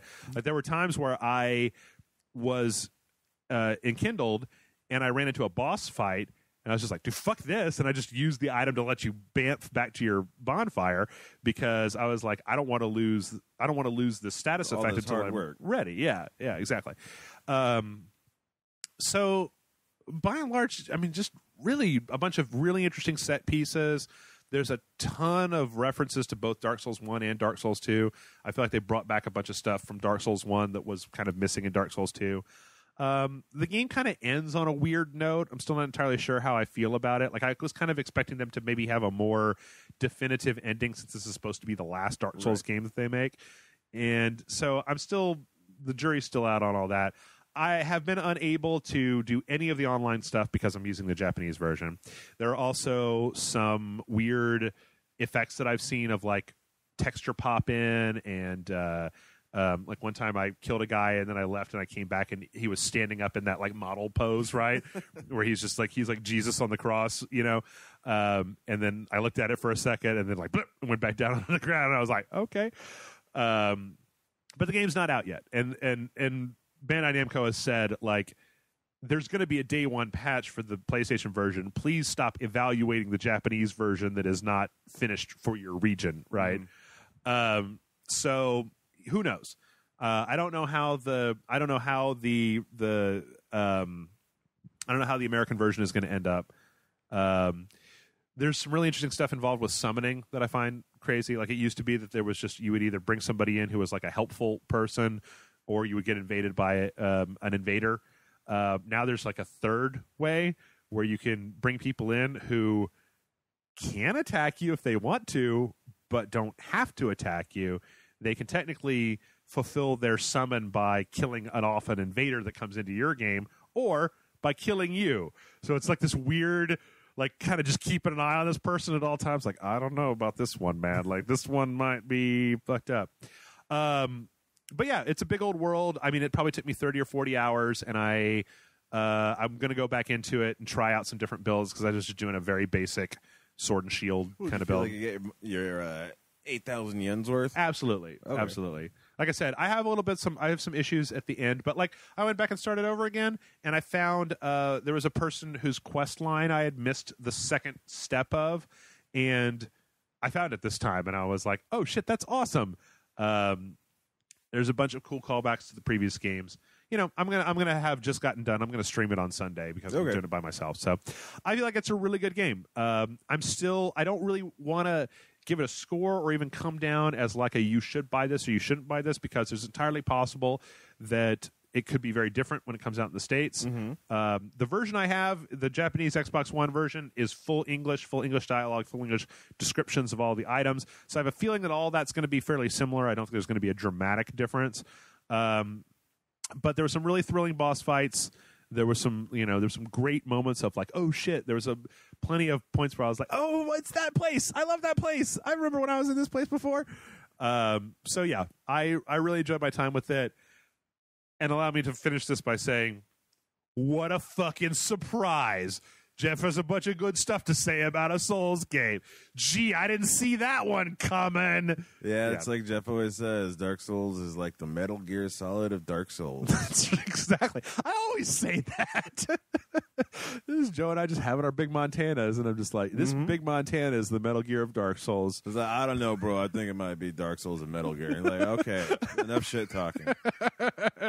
Hey, there was a story this week that was real sad, and I didn't include it in the news story. That was talking. It was an interview with David Hayter. You know, apparently Hideo Kojima's been trying to get rid of David Hayter for like years now. Oh, okay. Like he said in this interview, he was like, they made me re-audition for Metal Gear Solid 3, and then they made me re-audition again for Metal Gear Solid 4.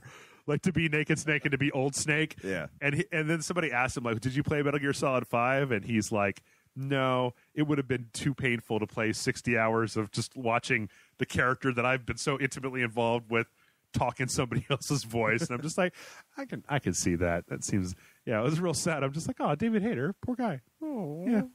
All right, well, let's get to some emails. Mail at ragesite.com is the email address, and our first one comes in from Detective FDRRR. And he says, hey, Jeff and Joe. So I saw Dawn of Justice, and I liked it. It was a mess at times, but it had things in it that I really enjoyed. So recently I read an article talking about how in Kingdom Come, Superman is standing against a new generation of heroes that are edgier and kill people, just like how they're represented in Dawn of Justice. Okay. That brings me to my question. Is something lost when they reinterpret a character if it kind of goes against what the character was about in the first place? After thinking about it, it made me think lesser of Dawn of Justice, even though I enjoyed it. Anyway, thank you, and thank you so much for all that you do. Keep it classy, Detective FDRRR. Yes. Yeah. I mean, I don't know. There's something to be said about reinterpreting, a character. I've always maintained that if you just do a direct literal translation of a property that, like, for example, I'm a big Lord of the Rings fan, right? Yeah, you are. There's a lot of people. Did you like Lord of the Rings? You read it in high school? I'm not like you. I'm not like the big Montana of Lord of the Rings. You're not the Dark Souls of Metal Gear of Lord of the Rings? Yeah. But like in those movies, I knew what was going to happen. Like it wasn't like I was on the edge of my seat. Like I wonder what's going to happen. Is Frodo going to end up throwing the ring in Mount Doom? Oh, look, he did. So you can make an argument for reinterpreting a character, and even you can make an argument for reinterpreting a character and changing their attributes. I don't think I have any problem with that as long as you say like call it something else or give it a subtitle. Or there's a certain amount of fidelity. Like I think exploring certain aspects that maybe haven't been broached before, or like Bizarro World, but if you're losing the central core that really gripped you, just make it something else. There is always that, yeah. Just make it like, oh well, we want Batman to be more of a douchebag. Okay, well that's how we get Arrow. You know what? I'm going to take a weirdly controversial stance here, right? Because not controversial, but I'm going to take a weird stance here. Okay. After everything that we've said before, right? If you wanted to make a movie where Batman and Superman both kill people, there's some interesting stuff that you could have done with that. If you're just flat out at the beginning, like make the first Superman movie, like Superman gets raised, but he's like, I've seen criminals that keep getting out of jail. I can't be everywhere at once. Sometimes you just got to execute a motherfucker, right? Yeah, one of them killed your dog. Right. And then I was just like, Heat Vision. I was like, ooh, that felt good. Oh, shit. I'm the John Wick of Big Montana's. Right. Like you could do something with that take on that, where you say we're going to make a super edgy Superman, right? Like there've been super edgy man. There've been knockoffs of Superman before that do that. I mean, I don't think that that's Superman. I realize now that Hollywood is never going to make my version of Superman or Batman because I like the animated series, and they're just like, well, that's for fucking kids. That's for babies. Babies, yeah. But if you wanted to make a movie, or hell, if you wanted to make Dawn of Justice and you wanted to make Batman the fucking Punisher, like, forget the Batarangs. He shoots people. Make him. It was in Flashpoint Paradox. Thomas Wayne was Batman in that, and he just had like 2 shoulder holsters and shot people. Yeah. Or say that the Batman, he's like a ninja, right? He's got swords and he breaks people's necks, or he uses little batarangs, but he does whatever. We already know in the movie, he brands people, whatever. God damn, that was stupid. Let's get back in there. I don't want to get back into this. But let's say that you wanted to make a movie where Batman was a fucking killer. And then you could set up Superman as like, I don't kill, right? There's something that you could do with that. So I don't necessarily think that I have any problem with reinterpretations of characters. And I think it's because between a few different properties that have come out over the last few years, I think it's Man of Steel. I think Man of Steel was what broke me, Joe. Okay. Because I don't give a fuck. You can fuck up Spider-Man as much as you want to, in my opinion. Spider-Man, I like Spider-Man. Well, but Spider-Man is a fucking public bus. Yeah. Like, there's going to be another Spider-Man? Just wait 2 years. Yep. Put him in a black suit, make him walk down the street and act like a dork. Whatever, man. Sandman was good in that movie. But I've kind of gotten to a point now where I just don't expect them to do well with these characters. Like, I had my problems with the Nolan movies. I think they were good movies, but I still have my problems with them as Batman movies because I have a different idea about Batman. I didn't like the Brendan Routh, was that his name? Where Lois Lane had his kid and Kevin Spacey was like Superman Returns, was that the name of it? That one, yeah. I didn't really like that one. I liked it a little bit more than Man of Steel, but it was kind of all over the place. Yeah, it was kind of like, this is kind of postmodern. Yeah, but then, I think back to Superman movies that I liked, and I think the last one that I really adored was fucking Superman 2, if you don't count the animated series, like Public Enemies or stuff like that. But so I've kind of made my peace with the fact that, like, they don't know. They just fucking don't know. Like, Batman, they're all jerking off to darkness anyway, so they're going to make different dark versions of Batman. Fine, whatever. But they don't understand what Superman is. They think that my idea of what Superman is, or what I like about Superman, is, again, for babies. They're just like, oh, he's like a Boy Scout, and, he's just naive and stupid, and we all know the world is more complicated than that, and blah, blah, blah. And it's like, okay, you've completely missed the point, but whatever. So at this point, I've kind of just throw open the floodgates and go for it, you guys. You've already fucked up most of the characters that I care about anyway. Yeah, go hog wild. So as far as I'm concerned, it's like, I'll just watch Superman 2 and Young Justice and have a good time, and then you can release Justice League Part 1, and I'll go watch it, and I'll be like, nope, still not it. And whatever, you just be done with it. I don't know. And not make it 2.5 hours. Yeah. Yes, please. Just a little brevity. Oh. What is it? What is the unrated director's cut going to be, like 3 hours long? Oh, well, it was actually, I think it was like 2:48. It was something like that. I remember getting out of it and just being like, God damn. But then it also felt like it was on for goddamn ever. Anyway, I don't know. Is something lost when they reinterpret the character if it kind of goes against what the character was about in the first place, was this question. I say yes, but I don't know that it matters as much anymore because I just don't. I don't know. It's going to happen regardless. Yeah. Like God help them when they make a fucking Captain Marvel movie. God help them when they try to bring Captain Marvel into this mess. Because oh wait, are they trying? I don't know. They probably will at some point. I mean, they probably want Black Adam as a vicious psycho killer, right? So they're probably, I don't know. But like, as Superman is naive and a goody two shoes and blah blah blah blah. Fucking Billy Batson is like an 8-year-old in the body of Superman, right? Yeah. Like, God damn, it's going to be horrible. All right. I think that's the last DC question that we have. This is a Marvel question. This comes in from Michael Maitrejean, who says, Dear Dong Lords, recently I've been wondering about what makes you a fan of something and what makes you just a poser following a popular trend. I had recently watched Deadpool, and within a couple of weeks, I had a Deadpool hat, belt, and wallet. These were all things I needed before I saw... These were all things I needed before I saw the movie. Oh, a hat, belt, and wallet. Okay. I was like, you needed a Deadpool hat, belt, and wallet before you saw Deadpool? Oh, man, that is the hat, belt, wallet of video games. Yeah. Of Big Montana.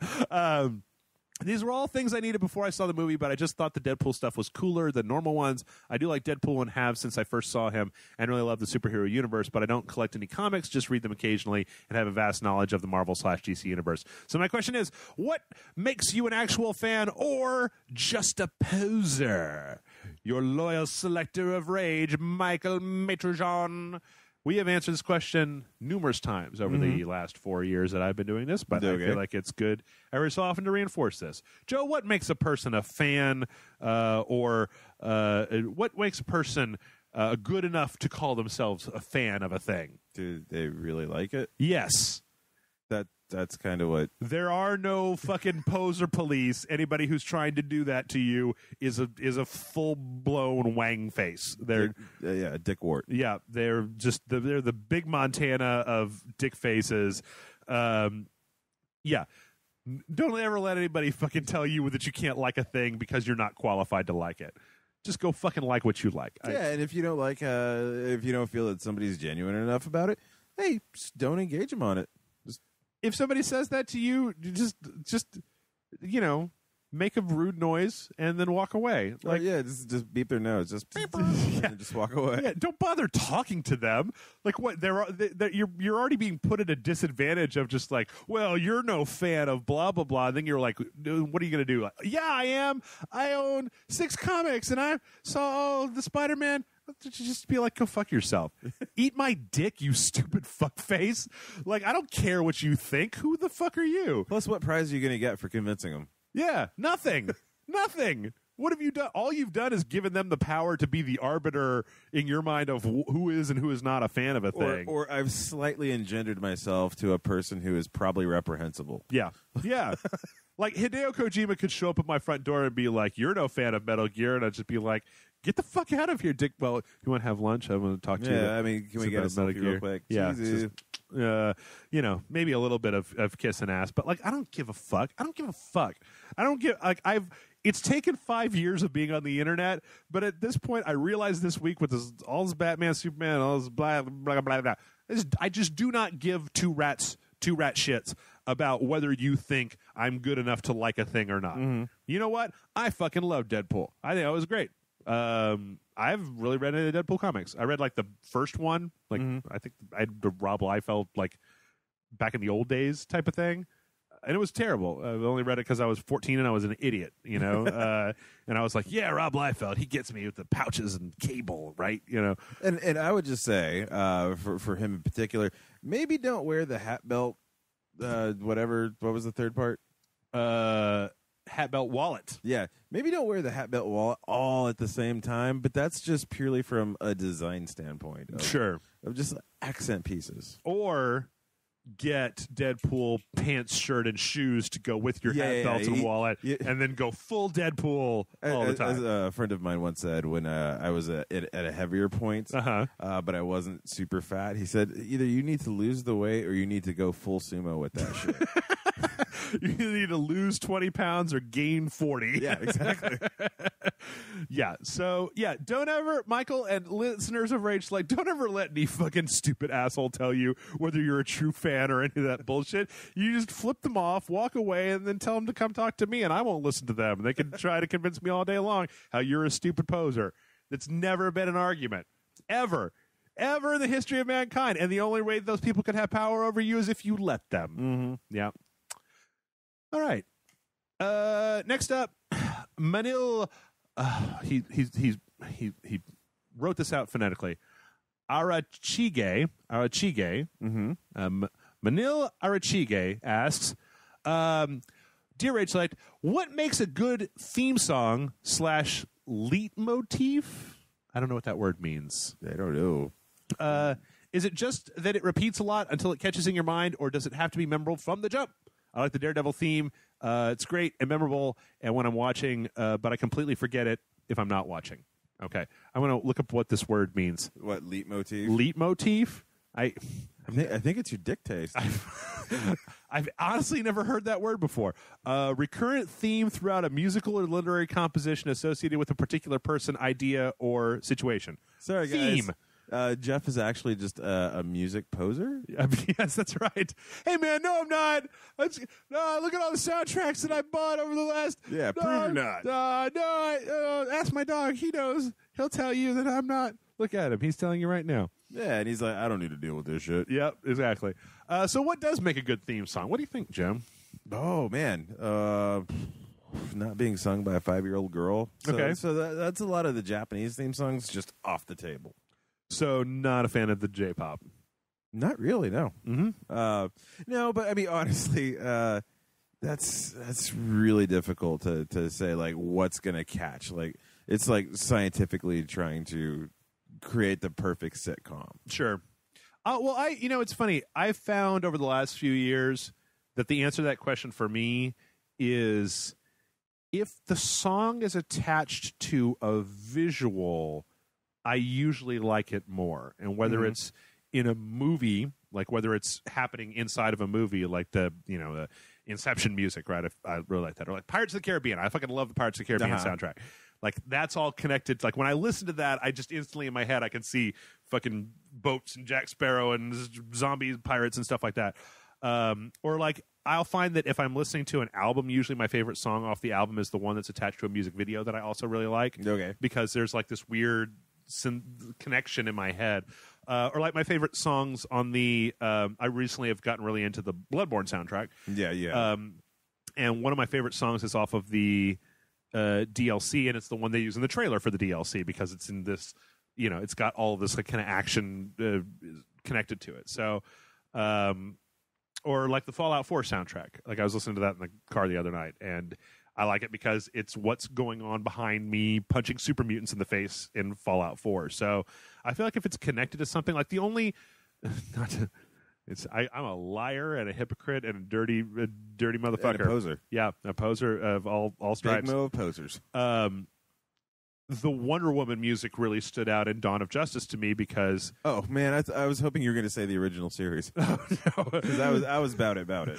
Or if you want to take some superhero stuff, the Tim Burton Batman theme, because it was I guess the other thing is it needs to be unique. Like, there's a lot of like JRPGs that have a kind of generic score, right? Yeah. And I don't necessarily like, there's people who there's concerts where they play like the music from Final Fantasy. I would never consider going to one of those because I'm just not as much of a fan. Yeah, I don't know. I would say that it technically speaking, needs to elicit a nostalgic response of some kind or an emotional state that you like to be in. Like, for me, one of the best theme songs of all time is for the original Macross anime. Like it starts off with these rolling drums and these horns, and it's very cheesy and dated. Yeah, but you fucking know you're in for some Macross when you hear it. Yeah, yeah. No, there's plenty of anime themes that have over the years like the Trigun theme song. I really like that. Maybe that's exactly what I'm trying to say is that by having a visual that goes with the music, it instantly makes a stronger emotional connection to me because there's a thing that comes into my head, as soon as I hear whatever that theme is. The Metal Gear theme, the one from Metal Gear Solid 2. No, where it's all like, yeah, I fucking that was exactly it, right? Yeah, that's exactly. I don't know how. Did you bring a whole orchestra in here? I don't know how that happened. I wrote it. But yeah, I feel like to me that's what makes it, and it's also one of the reasons that I love 80s and 90s music so much is because the fucking stupid goofy music videos that go along with them. I and then I can come home from the bar and I can watch those and do it. So that's what it makes it for me. I can't talk as much about other people, but it also it needs to be a little bit unique. Yeah. Well, there you go. Anyway. Leitmotif. Yep. Our next question comes in from Jose Luis, who says, "Hello, amazing hosts. A few weeks back, I was presenting at an anime convention." I hope that means he didn't stick his butt out. No, I think that is what it means. Is that what it means? Yeah. Okay. During that time, I was asked by one of the attendees what was something unrelated to anime that I'd like to share with people. It was an opportunity to just geek out about something I'm in a place that didn't normally call for it. So for about 5 minutes, I geeked out about the Hamilton musical.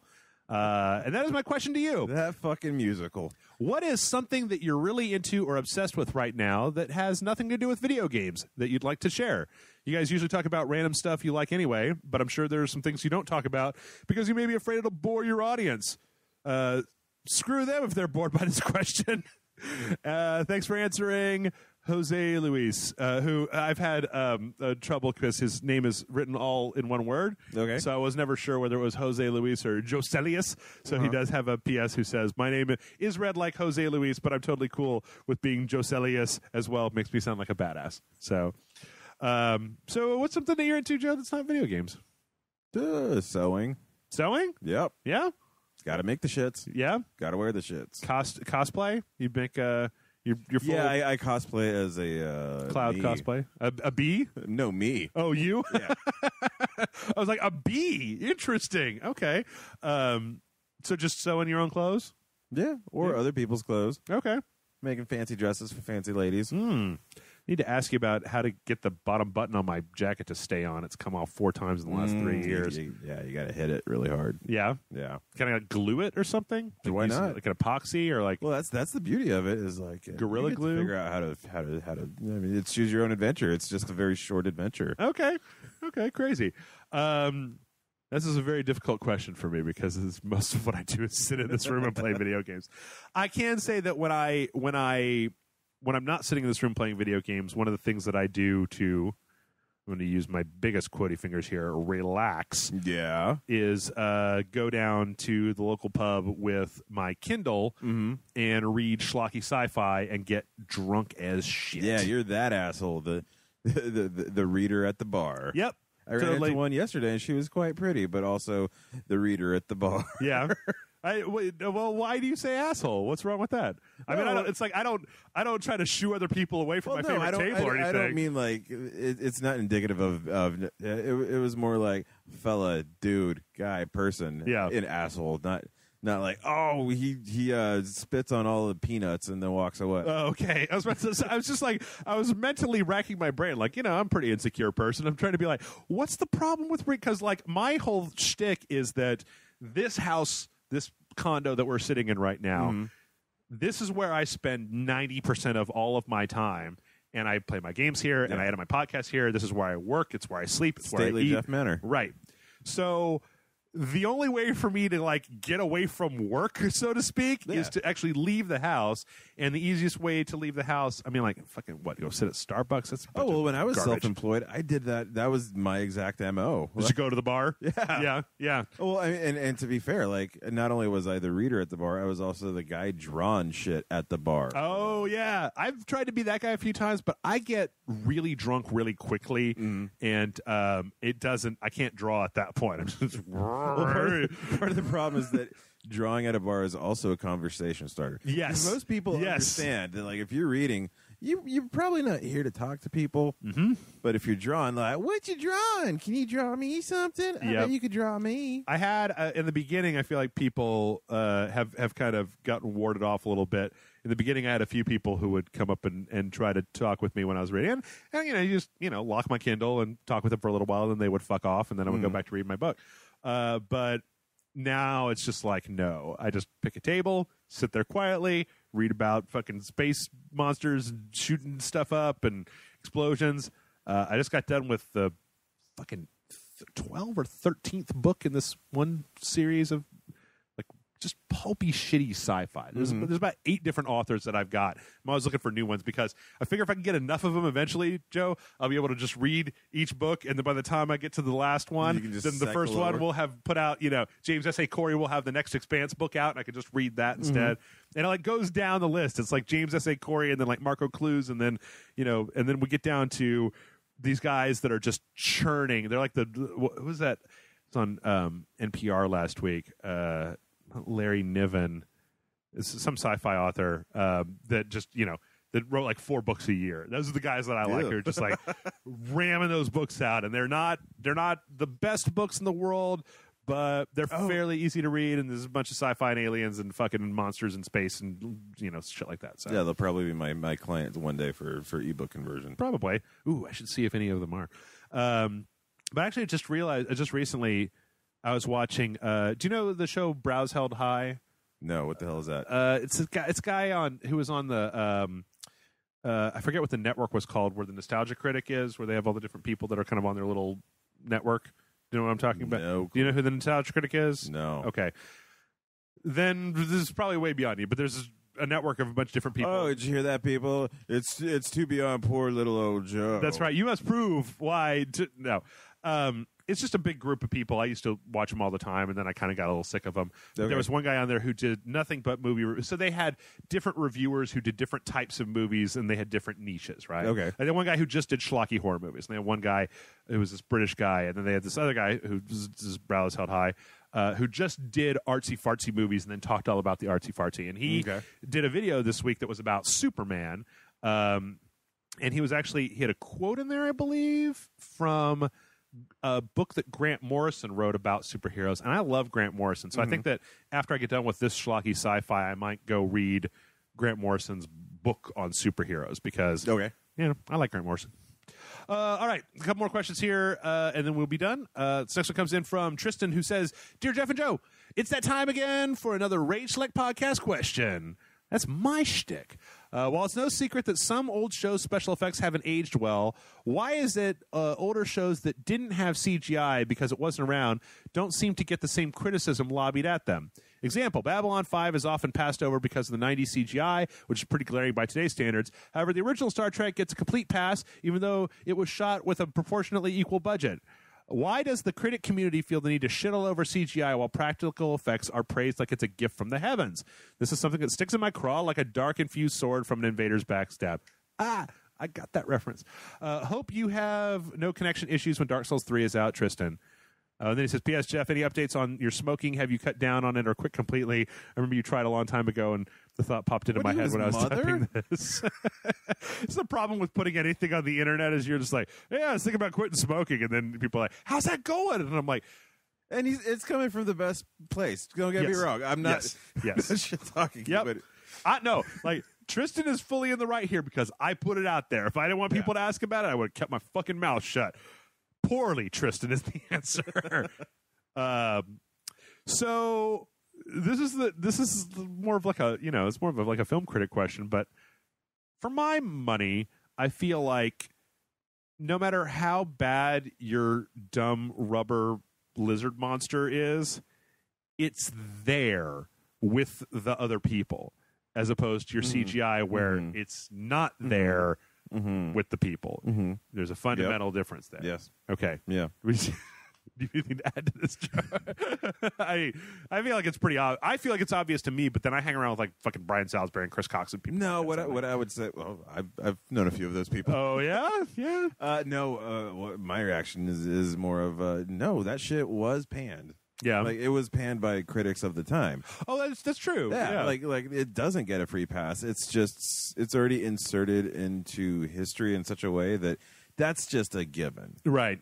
Like Star Wars came out and it had great effects, and then Battlestar Galactica was like, we want some of that shit, and it was like, this is fucking stupid looking. Yeah. Like, a lot of the same people were involved, but they didn't have the same budget or time, you know. So, yeah, actually, that's true. I remember that being one of the things that used to be for a lot of sci-fi movies, especially horror movies. So people would be like, and then we saw the monster, and then it was just like, this guy in a rubber suit. Yeah.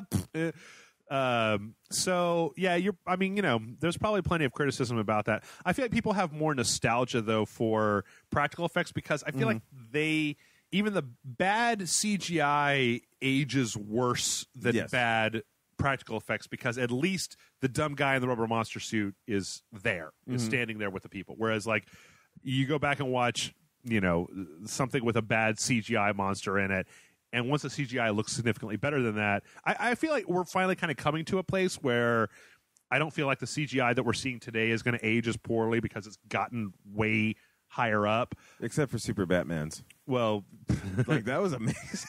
yeah, I need to go see it again because you saw something that I was like, blah, blah, blah, blah. But I think the only thing that you have to look at is compare something like the Phantom Menace to something like Fury Road, right? Where Fury Road, they used special effects, but they actually went out and blew a bunch of trucks too. Yeah. And like, yeah, they blew him. Fury Road kept me on the edge of my seat the entire time because it just felt more visceral. Like, I think that if that had been CGI, I don't know, honestly, but I feel like you would have been able to tell. And in a way, the CGI wasn't the selling point of Fury Road at all. Right. Like, even the effects weren't even the selling point. It was the total package. Right. Whereas like, episode 1 was just kind of like, oh, look at all these visuals and, political story. Like, yeah. Yeah. Boring. Yeah. So, I don't know. I generally just feel like the practical effects stuff holds up.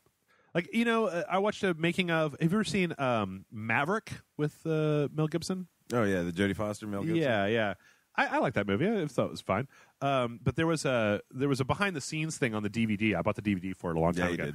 And there's a scene in there where a stunt guy, where there's an out-of-control stagecoach, and there's a stunt guy that's playing the Mel Gibson character, and he jumps from the cab down to, like, the connection point between the two front horses and the two back horses, and he like is using he's like driving. I forget what he's doing in the actual movie, but they were talking to one of the stunt guys about it, and they slowed down the footage because it's shot from this real far away angle. They slowed down the footage, and you can see that when he hits that middle segment, one of the two front horses starts to fall down, and the stunt guy literally grabs the harness and like yanks the horse back up onto its feet. And you wouldn't even notice it if you were watching it in the movie, but you watch that scene in slow motion and it's pointed out to you. You're just like, holy shit. Like, that guy could have died. Yeah. Like, stunt guy, that's one of the things that I will say, that stunts, I feel like, I hate the fact that they use CGI for stunts because I feel like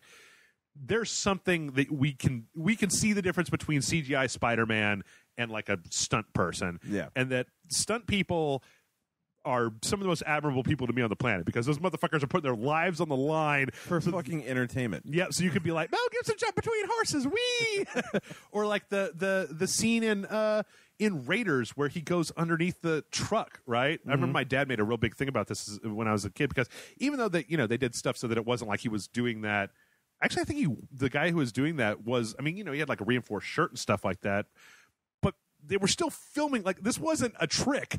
There was a guy under a truck that was doing that. And like, the further you go back, the more it's like, that guy, he just died doing a stunt, so, and I feel like the result that you get out of that is better. And it's one of the reasons why I don't like when they do like action scenes and they film it all like super close up so you can't tell what's going on. Anyway. So I don't know. I also really wish that I could watch Babylon 5, but boy, I just can't. It's just it's meh. All right, we got one more question, and this is more of a technical support question than anything else. Duke of Ontario writes in and says, Jeff and Joe, longtime listener from the way back and supporter. I have what I think is a quick question. What is a good way to completely erase a hard drive? I have quite a few old hard drives that I do not want any data stolen off of when I toss them. I've gone through and reformatted them a couple, and even gone as far as breaking them open and bending the disks inside. The latter can be a little time-consuming, and from what I have heard, reformatting a hard drive does not really mean it is erased. Any tips? Tons. Yeah. Yeah, this is easily solvable. Yep. It's just like, how do you want to solve it? Yep. If you want to be fail-safe, what do they call that? Where it's the 5x overwriting or whatever. Yeah. What do they? There's a term for that, right? What's it called? Do you remember what it's called? I don't know, zero washing.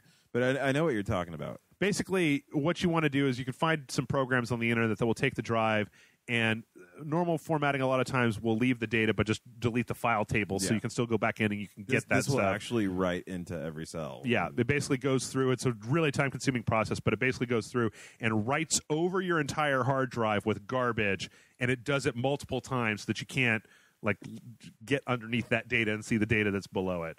I mean, also, Duke of Ontario, if you're not working for the NSA, man, like get drunk, get a hammer, take them outside and smash them with a hammer. Like, Yeah. if the platters are broken, only the most devoted of crazy people are going to try to put them together in a clean. I mean, actually, I don't even know if that's possible, but you just take them outside and hit them with a fucking hammer until they sound like sand on the inside, and then you'll be done. Yeah. If you want to be really paranoid, I guess you could 5x overwrite them and then go bang on them with a hammer. Yeah, or do the thing where you just drill through it. Oh yeah. I mean, it sounds like he's a little bit more paranoid than that. So I would almost say, we actually had a instead of a dice for one of our games, we had a hard drive that we had opened up and just split the platter up, and then you just spin the platters. Yeah, so you could take them apart and smash the platters directly, or you just throw them in the middle of the street and then run over them with your car. No, wait, don't do that. Or you can pee on them. Yeah, that won't do anything. Open it up first. Oh, okay. Open it up. What's that? Open it up, pee on the platters, then screw it back together, then put it in the trash. And then when somebody goes to do data recovery and they open it up, they're just like, oh, it's fermented. It smells terrible. This dude must have drunk a lot of Monster. Oh, man, asparagus was bad. But yeah, that's really the best way. Just smash it with a hammer. And you know what? I'm gonna not even try to ponder why he's trying to get rid of this data.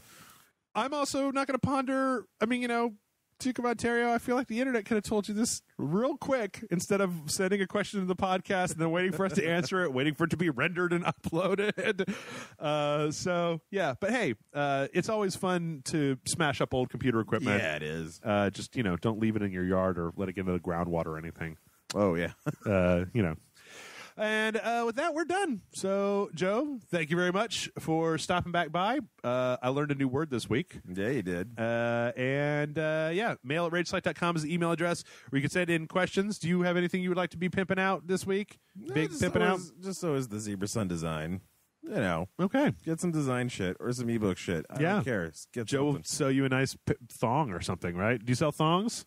Custom thong? Yeah, I can make some thongs. Yeah? Yeah. Okay. Why not? All right. I've been needing a new thong for a while some now. Rage Select thongs. Yeah, they're actually just thongs. They don't even have any letters or anything on them, but just wear it. Just and a black rage thong. will occur. Yeah.